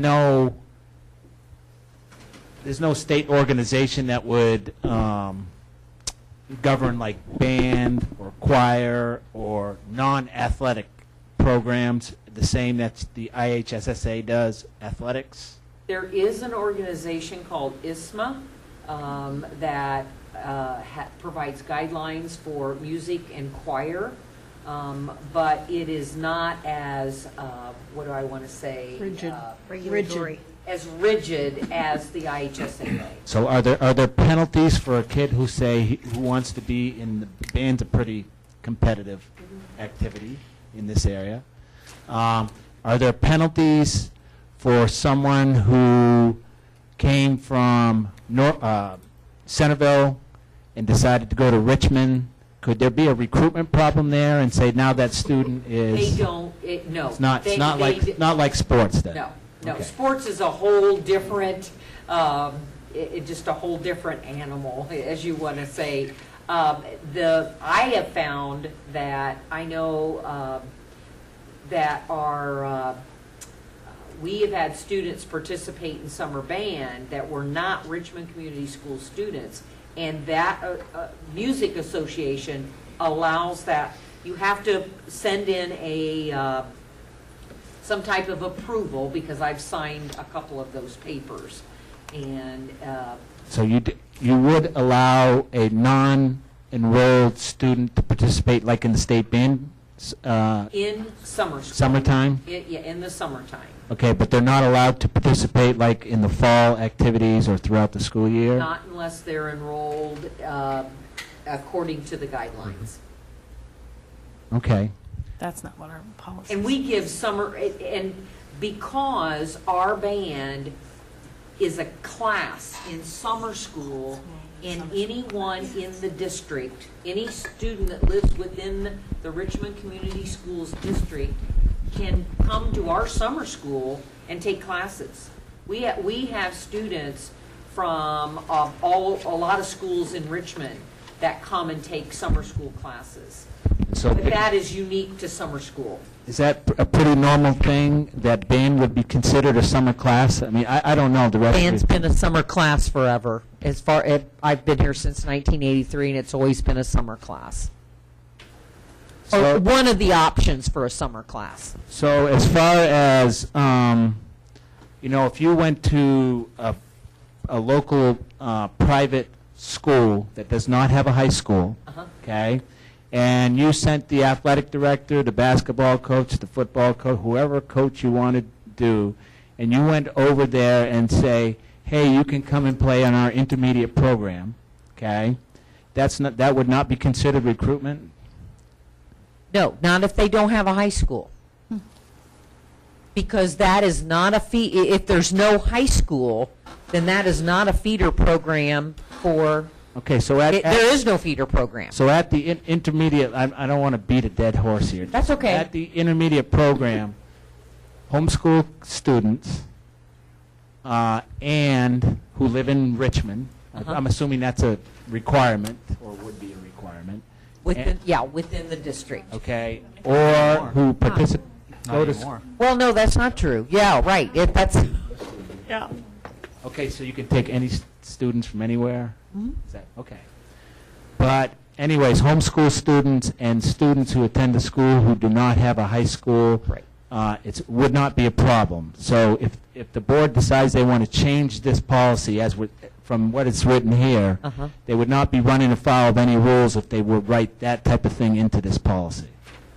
That's correct. As long as there's not a high school, all right, there would be no recruitment. There would be, but the way our policy stands, the homeschool student or the student that is attending a K through 8 school that does not have a high school, there would not be. No, there are no recruitment. You wouldn't have to worry about the recruitment. No, no, that would not be an issue. Be enrolled. And what I'm hearing tonight, you could even go to Centerville and do that if the school's located in Centerville or Fountain City or wherever you want to go. Okay. Right, thank you. High school. They have a high school. So we couldn't recruit there. No, I mean if it was a private school located in those towns, I'm saying. I'm sorry. Oh, okay, right. That's what I'm. Yes. Okay. More input here? So aside from the recruiting issue, which we've talked about, I think that not keeping the policy as it is or as it was stated, basically the way it was this evening, goes against the goal to stop the enrollment slide, as well as I could see it in the future decreasing enrollment instead of having families choose to bring their children to RCS. So outside of the recruiting issue, I think that it's also an issue to promote enrollment. I come a little more from a personal orientation, but I'm an RHS grad, a fossil, if you will. Played on the 1967 state championship football team. And my son and daughter are both RHS grads and very well served by the Richmond Community Schools system. And the irony of all that, as I sit here today, my 5 grandkids who are in Richmond are all at Seton Elementary School. So I'm a bit flummoxed by all that. But that being said, I look at the intermediate extracurricular program as a way to give them exposure to RCS, to perhaps build that bridge, to be that stage that RCS can market its product. And you folks have a great product. I was looking at your brochure, and it says the best choice. So you've acknowledged that people have choices out there, other choices. So you're in the marketplace, much like we are in business, and that tends to focus and concentrate your thinking, help you polish the apple, present a better product. I think you have a great product. You folks do great work, and I think your product will stand on its own merit in the marketplace. And I guess my reason for being here was I'd like to see you compete in that marketplace, in the marketplace of ideas and experiences, and influence kids that are not currently enrolled in RCS to get into RCS. I look at the intermediate school program as a portal that will allow you to do that. Thank you. Thank you. Wendy. I just wanted to, I was going through the guiding questions, and number 2, how does the policy respect the investment of local taxpayers? There's been some, it's hard to do research, on quantitative, on some of that, but I was reading about how it adds to the market value. It's the human capital and social capital of a area, of our community. And so by increasing our numbers, we are not only, although we've got some students that are involved, but we are also enticing people to come to our area. We become a more marketable area. We bring people in, schools, families come in, because, if you're considering a job and you've got 3 places and you've got a public school, which is it's a resource, it's an asset, it's an infinite amount, which we don't have a lot of infinite resources in a community. And so if you are considering a job and you have an area like Richmond who has a public school with so many really awesome extracurricular activities, but they could have also the choice to maybe pick a different school for a while. No, that doesn't make everybody happy here, but they have an opportunity to pick a different school, maybe a faith-based school, but they also have the opportunity to participate in all of the rich activities that Richmond has. So we as a group, we can respect this investment to our taxpayers because we are going, there is, I forget, it's Clifford Pearson is his name, that talks about how it's a resource and how competing in these days really matters by our choices. So I just think that it would be a really great idea to open this up.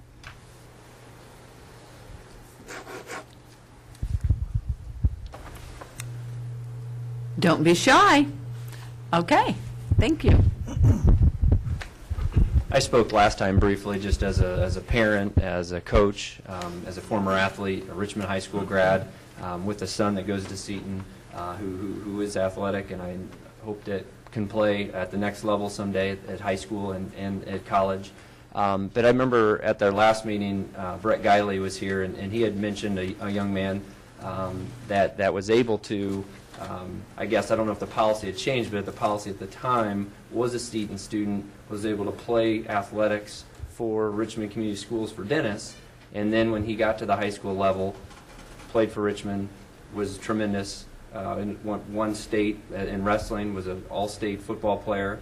So I'm just curious, did the policy change at some point? Was there a reason that RCS said this isn't working and we need to change it? And I don't know if maybe this was in place and just nobody looked at it. I don't know. Well, the truth was, we've had this policy for some time, and as you know, there have been some allowances made. So I don't know at what point it changed, but it did change, and there were some exceptions made, which we've admitted were mistakes. It was violation of the policy without a suspension by the board. I guess I just wanted to reiterate again that we're looking at the intermediate level, not the, I understand IHSA regulates high school, and I totally understand that, but again, we have young men and women that have this opportunity that maybe their school friends, Community Christian, Seton, they don't offer these sports, and so what a great opportunity to give them a chance to play, and wherever they decide to go down the road is up to them and their families. I think, if I can say something, yes. I think one of the questions that has been brought up all along is, and to me this has been a big issue, is more of fairness to currently enrolled RCS students. So I guess even though that's not one of the, really, I don't know, it could be maybe question number one, but my concern is that thinking if I had a child involved in sports, whether it was the intermediate or the elementary or the high school, it wouldn't make any difference to me. And all of a sudden, we allowed homeschooled students or private school students, and whether they have a high school or not doesn't make any difference to me, to enroll in our school system, beside the fact that I think that we could possibly lose enrollment because now the parents don't have to weigh the whole benefit of their decision or the whole benefit. I mean, the parents have to weigh the whole situation that encompasses their child. You know, if you want your child, I'm just going to pick on you because you're the last one to speak. Sorry, nothing personal. If you choose that it's in your family's best interest for your child to attend Seton, then I'm thinking that you're also sitting there at the same time weighing the fact that if you want your child involved athletically, that there's a give and take. You're making that value, that judgment, based on the whole best interest of what you feel is for your child. I support your decision. I'm glad that we have the right to make that decisions today of where we send our children. Now, with you making that decision, elementary, intermediate makes no difference to me.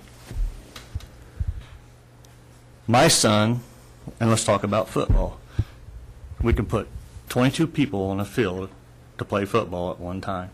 My son happens to be number 22. Your son comes in as a transfer student. He's number 21. I say he, maybe it could be a she too. But so therefore my child now has to sit on the bench because your child performs better athletically than my child. Now, here's where I say the right, and this is where I've struggled, and I brought it up in a couple of different meetings, and I'm just throwing it out there because I think we all need to hear all sides of it. I kind of feel like we've been bashed because we're the bad guys because we have this policy in place, but I think there's reasons why we have the policies in place. So if my child's got to sit on the bench, am I protecting our enrolled RCS students from participating in the sports by being unseated by a non-enrolled RCS student? That was my first question. What is the fairness? The other thing that concerns me is where would that end? Mr. Guiley stood up and said that I think the comment he said is we have 11 families that want to participate in intermediate sports. Okay, so now I don't have to worry about my child being number 22. I've got he better be number 11, because if those other 11 families that come in, then that just puts more competition. So I guess when I look at it from a level of fairness, I don't mean any disrespect to you or your family, none whatsoever. But what's fair to our students? I mean, I remember when I was going through school, part of being involved in the athletics was the spirit that you built within the school building. You know, you went to pep rallies, you did this, you colored your face, you wore socks inside out. You know, you did all of those things that was in the spirit of supporting your team. And I think we lose that if we don't have the student enrolled in RCS. So I guess I just kind of want to throw that out there because it seems like we've been kind of dancing around it, and that's just one of the thoughts I think we need to address. A couple of comments. One, being a Richmond High School grad and a parent of a Seton student, I am a huge supporter of Richmond athletics. And I take my son to all the basketball games, all the football games, so I don't really see that. I mean, I think you have we look at it as a community. I don't see it as Richmond High School and Seton schools. It's the community schools, and so we support the community schools. The other thing, I guess, looking at the numbers, if you do look at the numbers, a lady that was here at the last meeting suggested that their son or daughter was on the swim team, and at this point there weren't even enough kids to fill a full team. The numbers were down so much. And when Brett and I were just talking a few minutes ago, he had a text from one of the coaches, and the freshman team at Richmond High School is down to 16 kids. 16. You talk about not having a place on the team, we might not even have a team. I mean, this is really discouraging. And I talked about at the last meeting that, well, as a hub coach, we're down to 3 teams. I mean, the numbers just aren't there. We need every kid we can get. The numbers are down. Kids aren't participating. They're just not as involved as they used to be. I don't know what it is, but we need to take advantage of every possibility we can to grab hold of these kids so they understand the importance of athletics and extracurriculars, and then they want to be a part of something bigger and better, wherever that takes them. If that's Richmond, great. Wouldn't you want those kids? Suzanne.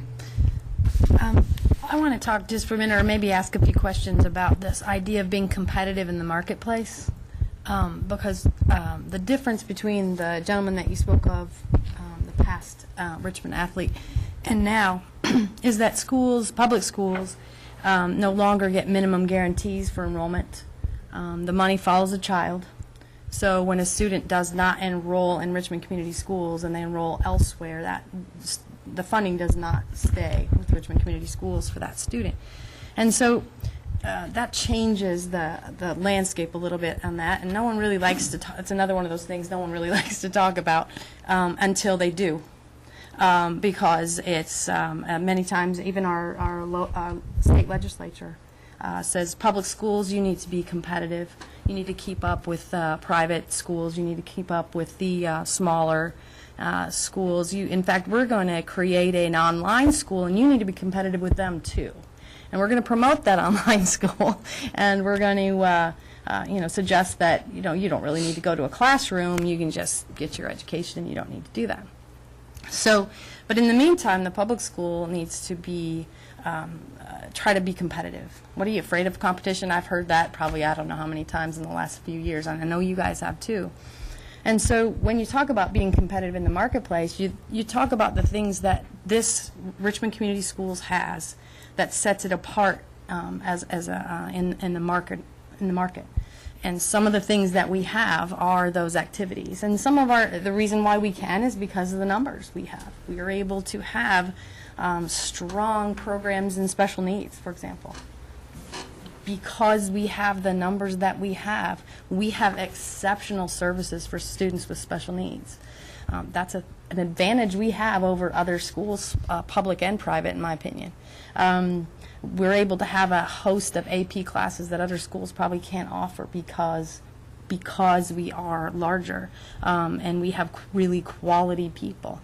We are able to have a full host of support services for mental health and lots of other things, and we're able to have a whole host of extracurricular activities. And so my question becomes, while I get the idea of, well, open it up and then maybe someone will decide to come, or do you protect your competitive advantage and you say, but that's the advantage of coming here, and you're telling me we got to be competitive, and by the way, you need to be competitive, but you can only spend, what is it, $1 per student on marketing? Right. Mm-hmm. But be competitive in the marketplace, and you should tell people why you're the place to go. And so this is where I'm having a little bit of a problem. I get it, and I love kids. You know me. I love students, and I would love every student to come to Richmond schools because I think it's the place to be. But I also respect your choice to take your student wherever it is you think is the best for them.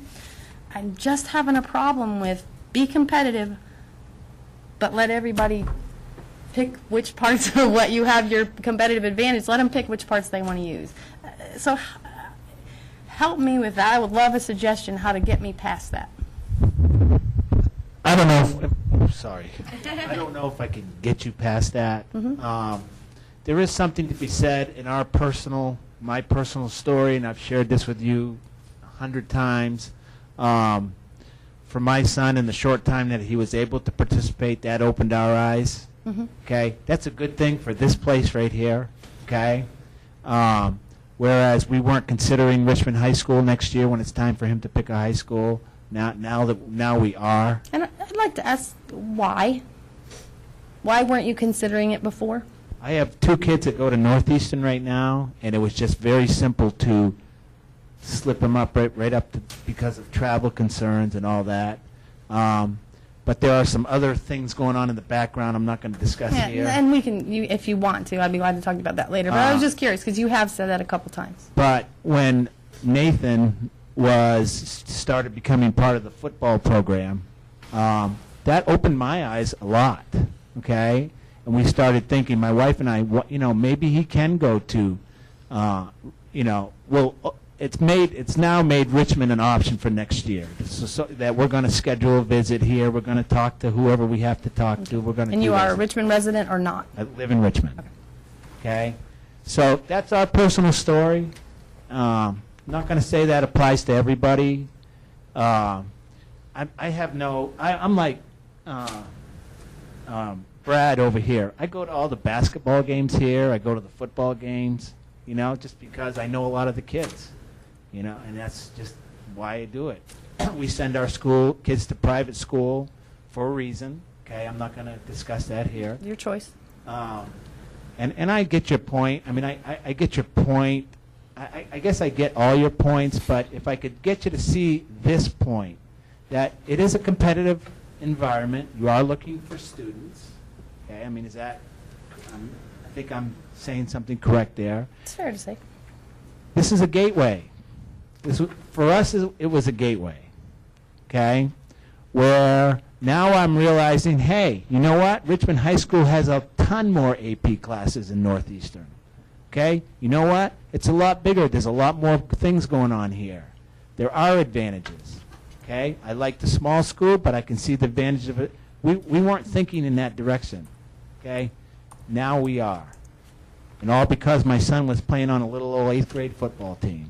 All right? Because what happens is when your son plays sports, or it could be band, or it could be choir, it could be name your activity. Just for us, it was sports. You bond with the kids, okay? You develop relationships, all right? You get relationships with the parents, with the coaches, with this one and that everything. So that those types of things lend you to, for me anyways, opening my eyes to the possibility, okay? Mr. Slifer, okay? I'd like to address your comment, if I may. Again, I might not change your mind. Which one? I made a couple. I'm about the one of being the 23rd person or the 22nd person. Oh, right. Hey, I get that. Well, that's up to 11th now, by the way. whatever person that is, okay? I know when my son was playing for the 8th grade team, nobody had to turn in their equipment, okay? Everybody was welcome. It is competitive. That's the way sports are.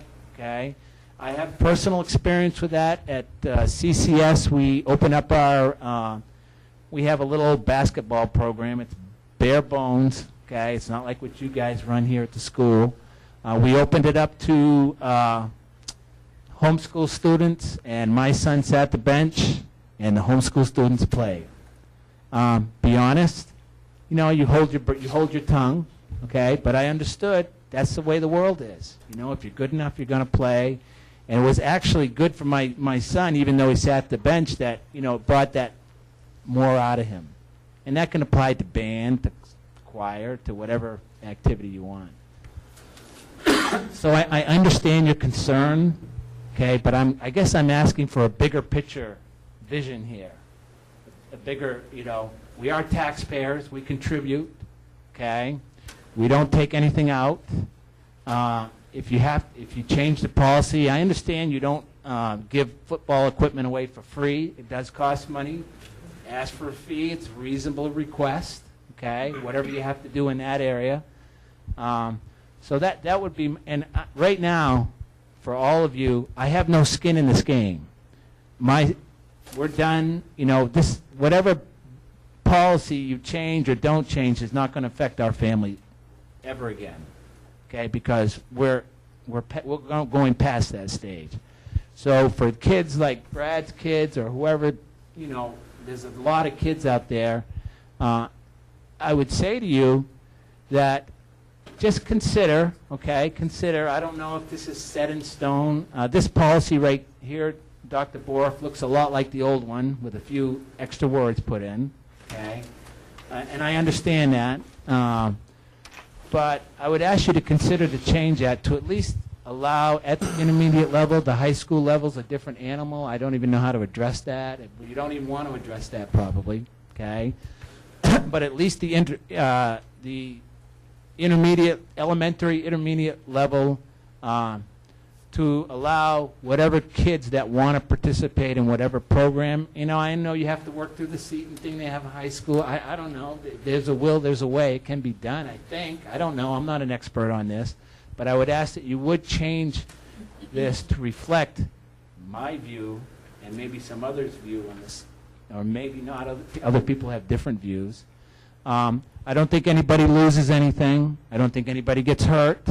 Okay, you're not hurting anybody. What you are doing is you are being more inclusive, but there's could be a payoff for that. Okay, down the road, the payoff. It's not a one-sided equation, although immediately it does. Here we are begging for our kids to play. Okay, it looks like it's a one-sided deal, but the payoff on the other side is maybe you will get some kids when it's time to go to high school. You know, playing in that band or in that choir or in that whatever, that football team, that's a hook for a lot of families and a lot of kids, that if you can get them there, you might get them in the high school. There's no guarantees, obviously, okay? But you're upping your chances by quite a bit, by a lot. Kelly. we've heard from parents and administrators and teachers and coaches, but students. The first meeting that this was brought to my attention, I believe we had football coaches come in with a petition with some students' names on it. Since then, since everyone's kind of sat down and taken a look at the big picture, I understand that at the high school, the Register had an article about the students' view, and I have not seen that. What did it say? They basically said that if you want to enjoy the benefits of Richmond Community Schools, that you should attend Richmond Community Schools.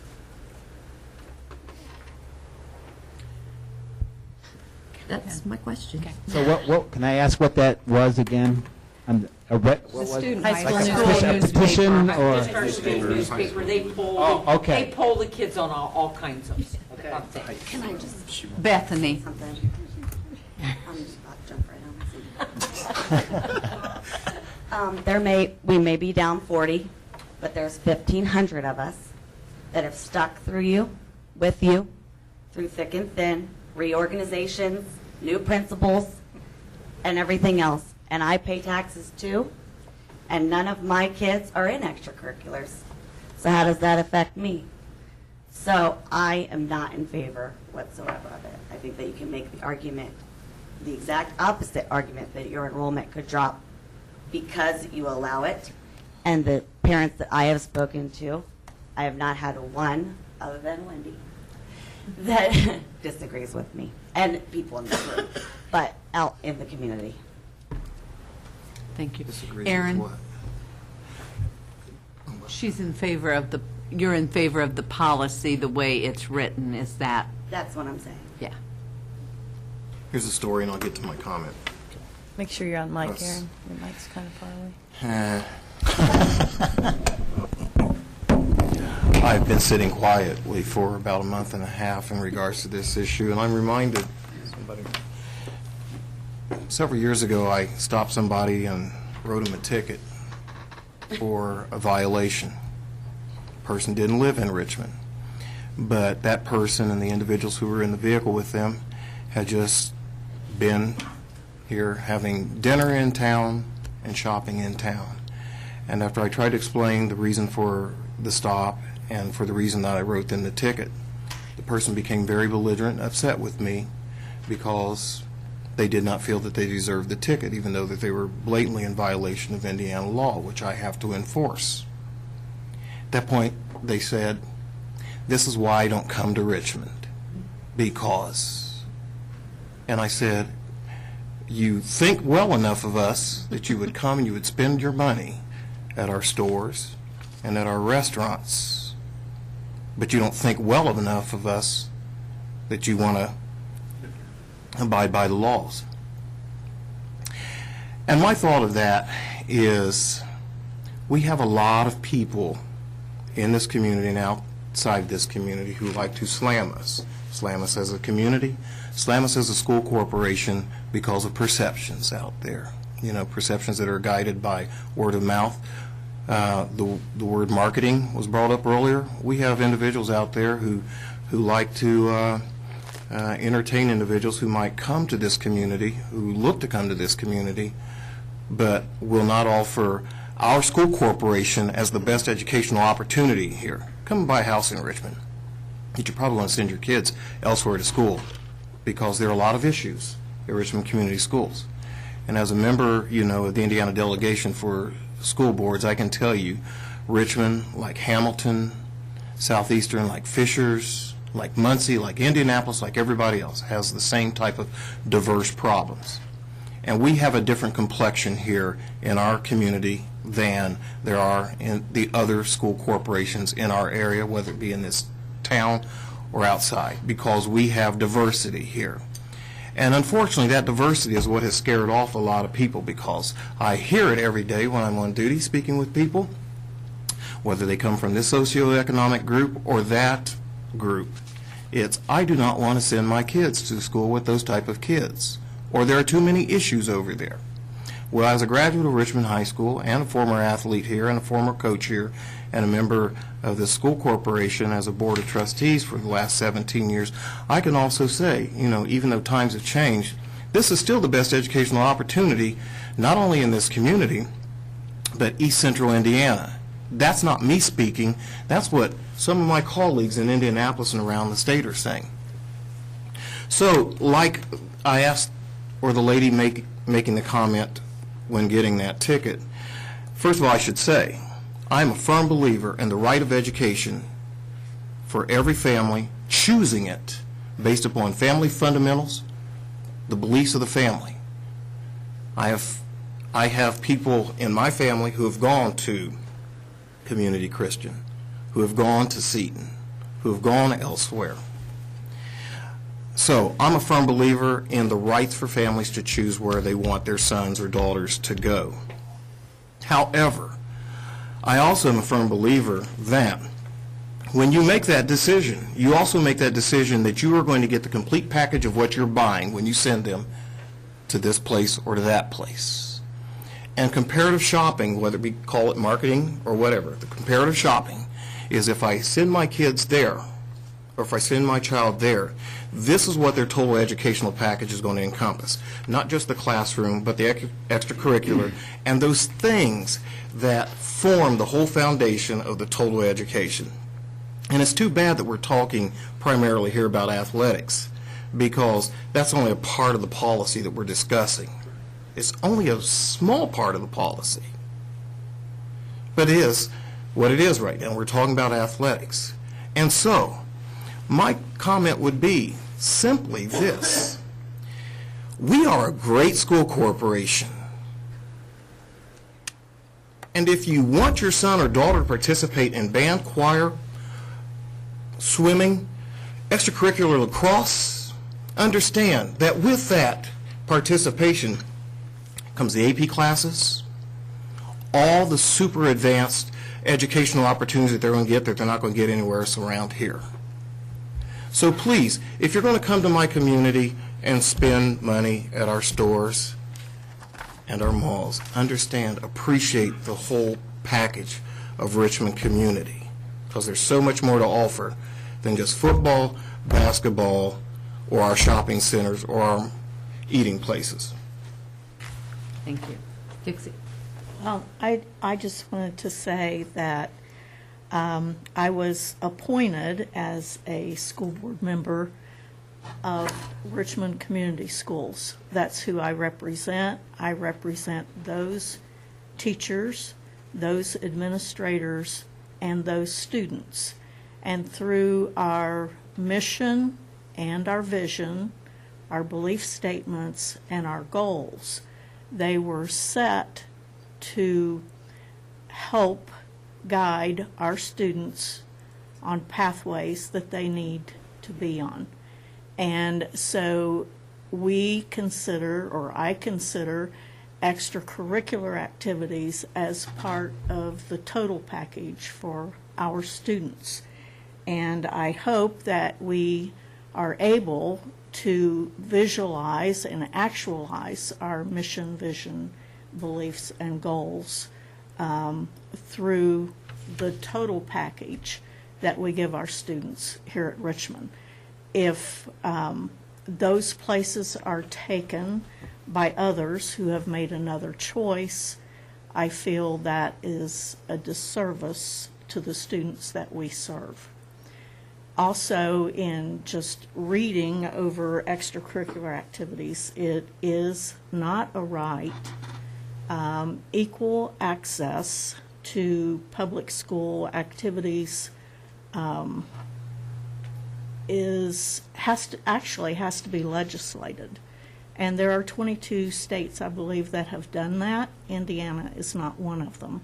They still consider the local school boards having the authority to choose and make policies that's best for the students that they serve. Thank you. Rob? Now I'm going to speak loud enough. I hate mics. Okay, Aaron, great what you said, everything else, all that. Let's not forget our vocational that we offer that nobody else around here that also offers.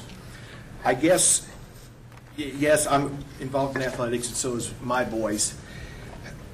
And Aaron, as you said, it's only one part. My first question would be, what are you afraid of enrolling your children here? Because it clearly states, hey, we'll take your child if you enroll in 50% at the at those two levels. It's plain and simple. Let me finish, okay? So, and what even you said, Brad and Rick, the possibility of them coming here at the high school level, that is future. That's not a given, okay? So, you say that, you could still send them to Northeastern, all right? So that's my first question is, what is wrong with enrolling your child here? Now, granted, our youngest child, after some things that happened at TESS last year, he wanted to pull out. But we did not allow that because it was a teaching experience for him. And he ended up with a great GPA. So, I'm glad that you're able to make the decision and you can send your children to a private school. So that's my first question. Why not enroll them? Second one is, Rick, you work for a financial institution, right? Correct. Okay. There's a bank here in town on debt ratio to where you only have to be 1.1. Your bank is 1.250, higher standard. Your bank, your financial institution, would deny me if I did not have that ability. So put that same philosophy into what we're trying to do here. You would deny me because I did not have that debt ratio that your financial institution put in as a policy. And you can't deviate from that. Am I correct? Want me to answer? Yes, I do, because that is your policy. Okay, first of all, I don't think this is a proper place to talk about. I brought that in as an example of Let me answer your question. policy. Okay. Number one, that's not what I do at the bank, so I have no idea what the answer would be. Okay? So I don't think that's a relevant topic here. Okay? Second of all, there is no fear. I don't fear Richmond schools, so there is no, I'm not afraid of anything. Okay? We make a choice. And I'm not going to go into all those reasons. All right? We make a choice. Fear has absolutely nothing to do with it. Okay? It's based on a lot of other factors. Okay? So, yeah, Eat your cake and eat it too. You don't have to put words in my mouth, sir. No, but that's, if you don't want to enroll your children here. Could we focus, because we don't want to focus on one another.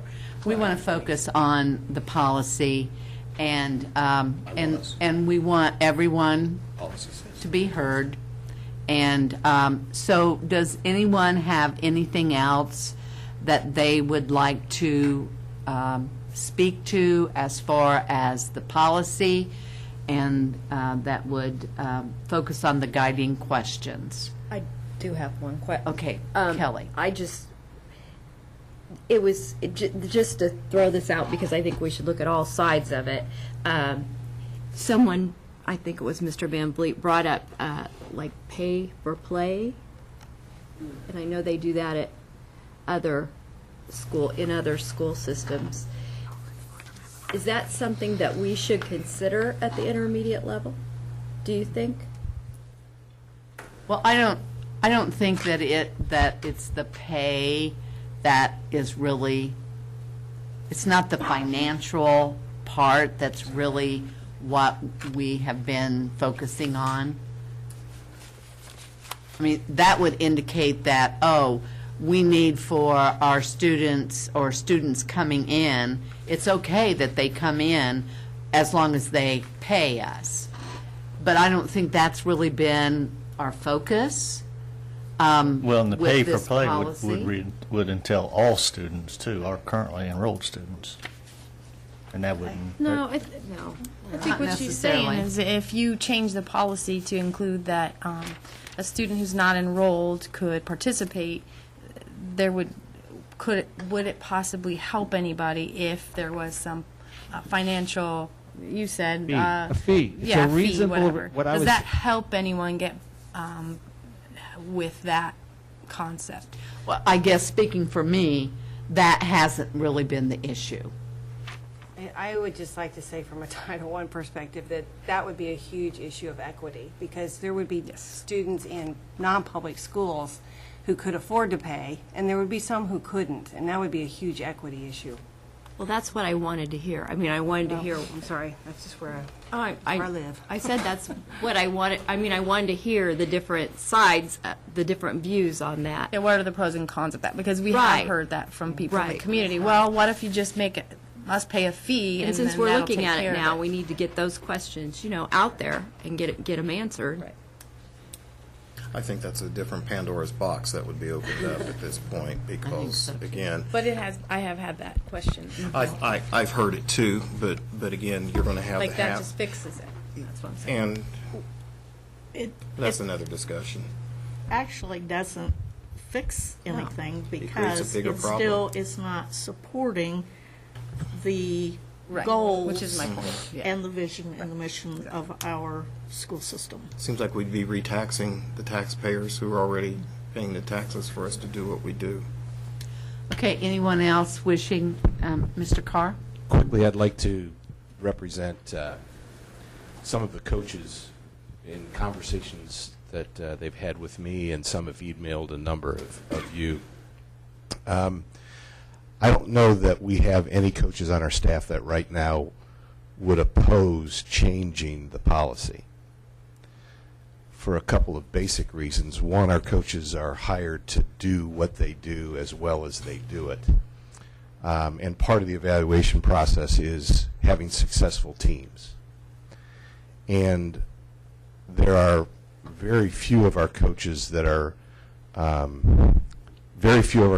not concerned, saying most of our coaches are concerned with the decrease in enrollment. Sure.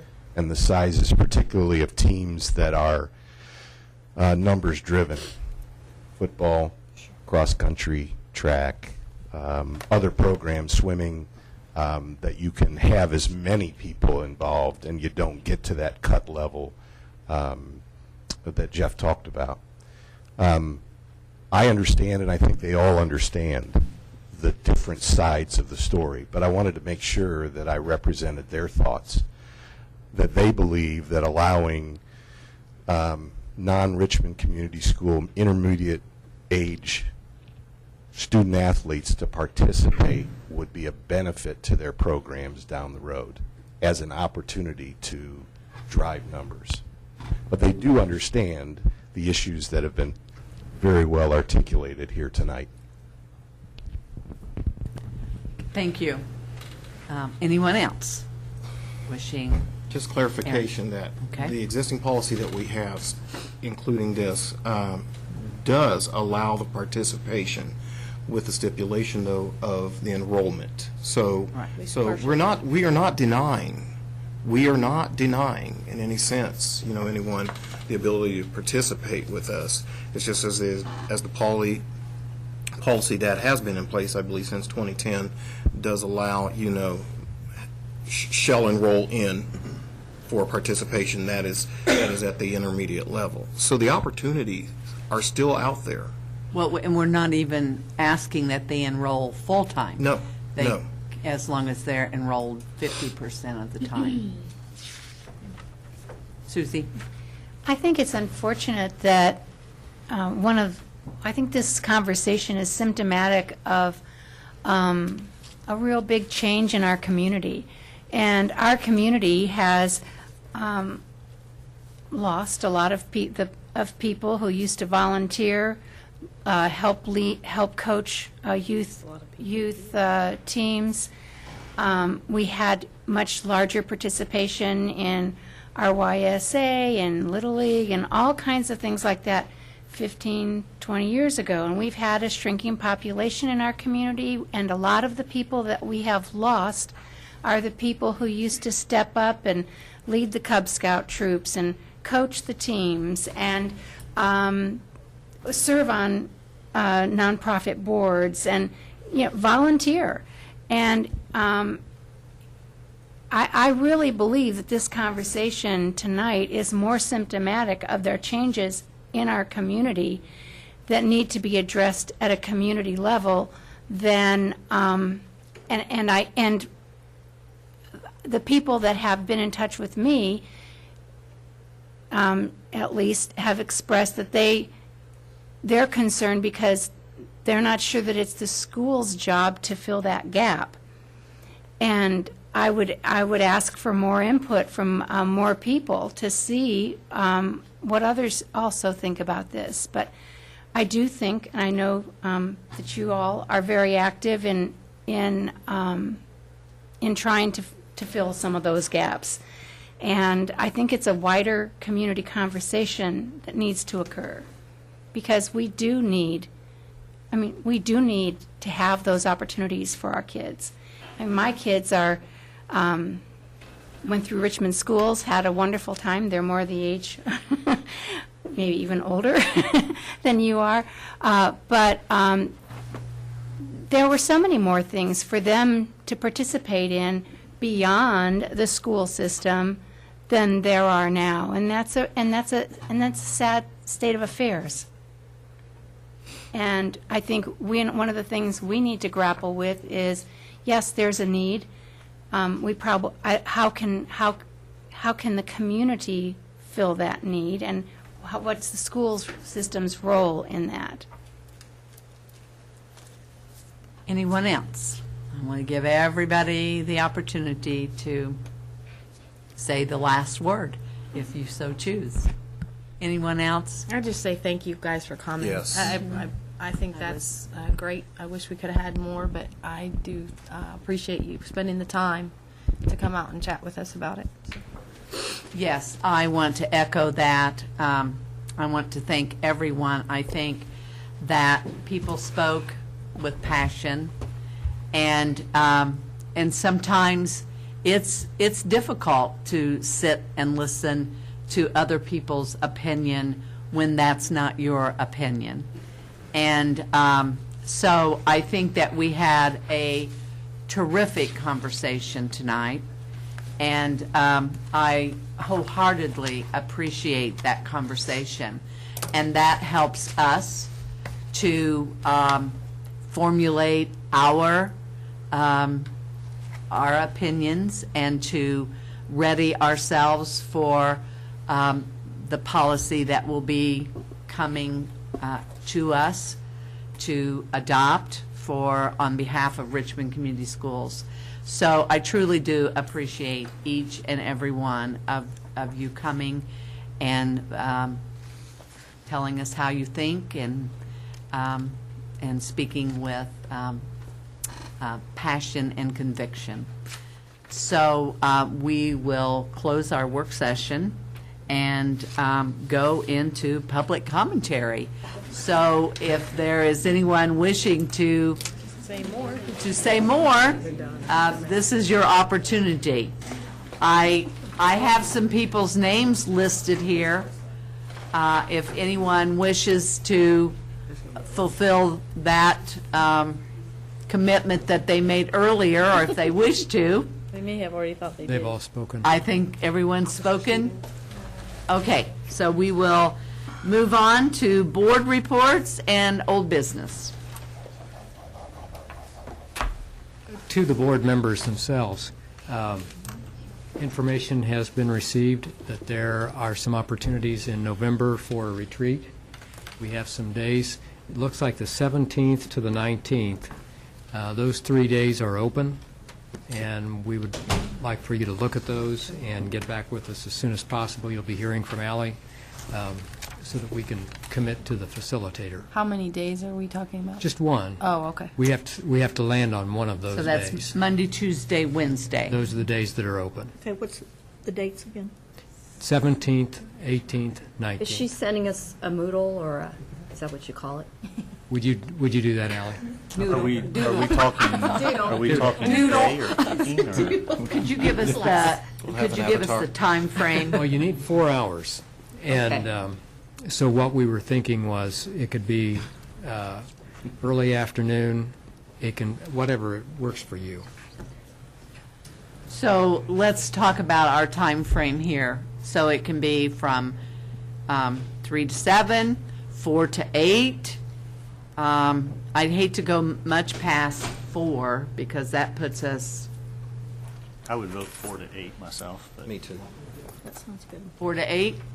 And Wednesday would be my choice. 5 to we're 9 not there would be yet. okay with me too. Okay, so you're going to send out questionnaire or whatever, Moodle, Doodle. I don't know. What was it? What was the correct word? Doodle. Doodle. Doodle the caboodle. There is a Moodle. I know. Yes. And a Google.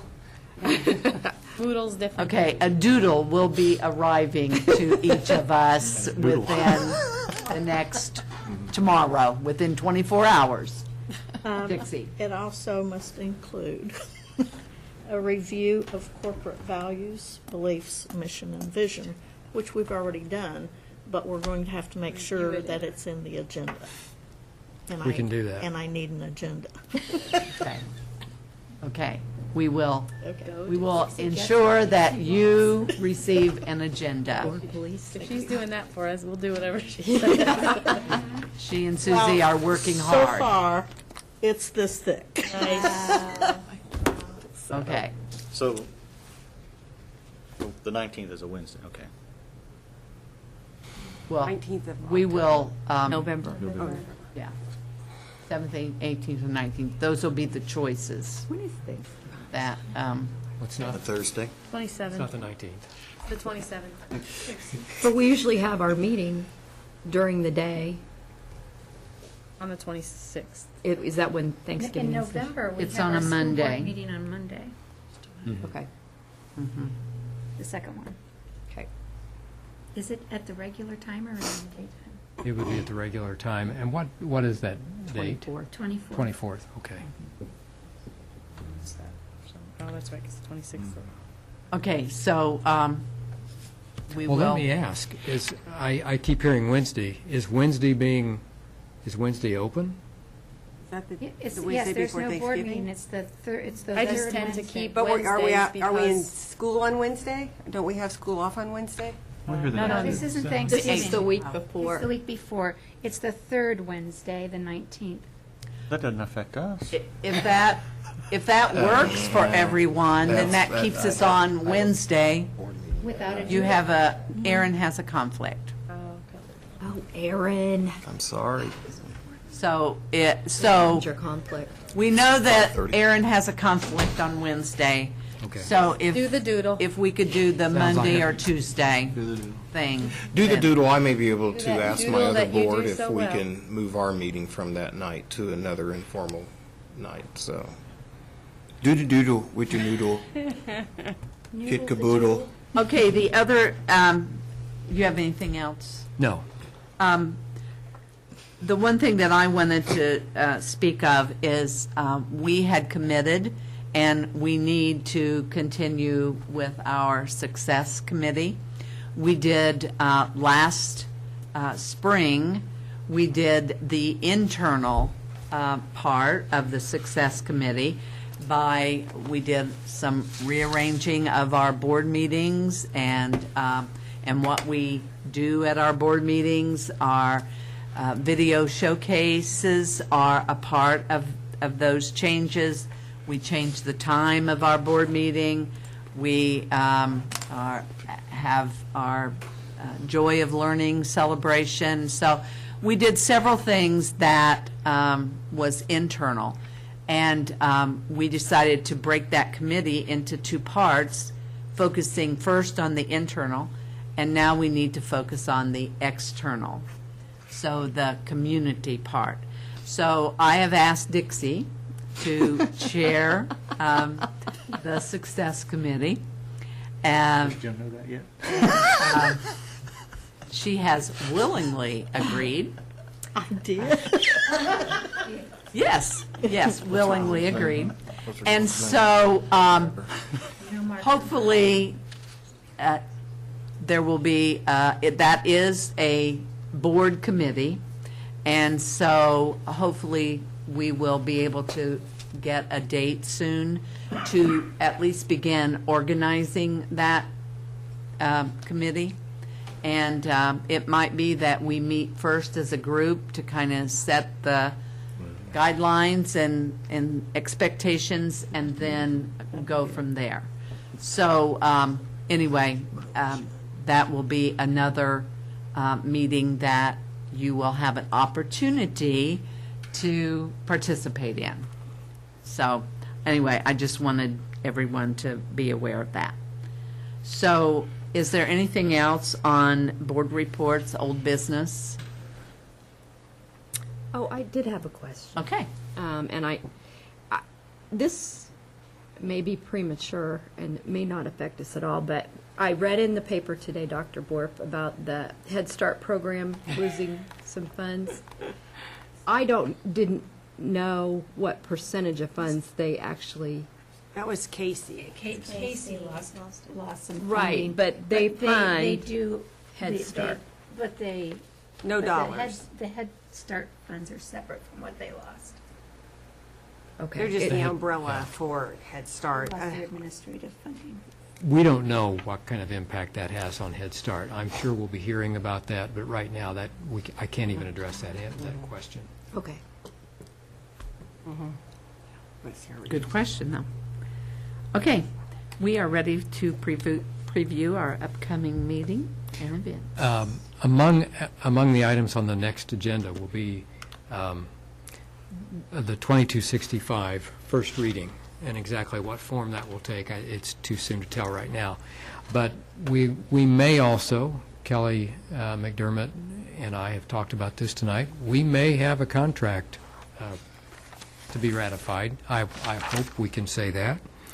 But we also need to be bringing back some information on the Garrison Elementary appraisal, and I'm hopeful that maybe we'll have that. That's very possible that we'll have that at the next meeting. Okay, great. And just as a point of clarification, we are meeting on the 29th, our next meeting. Yes. Yeah, which is a little Yes, different. that's a good point, Yes. because fall break happens Right. between now and then.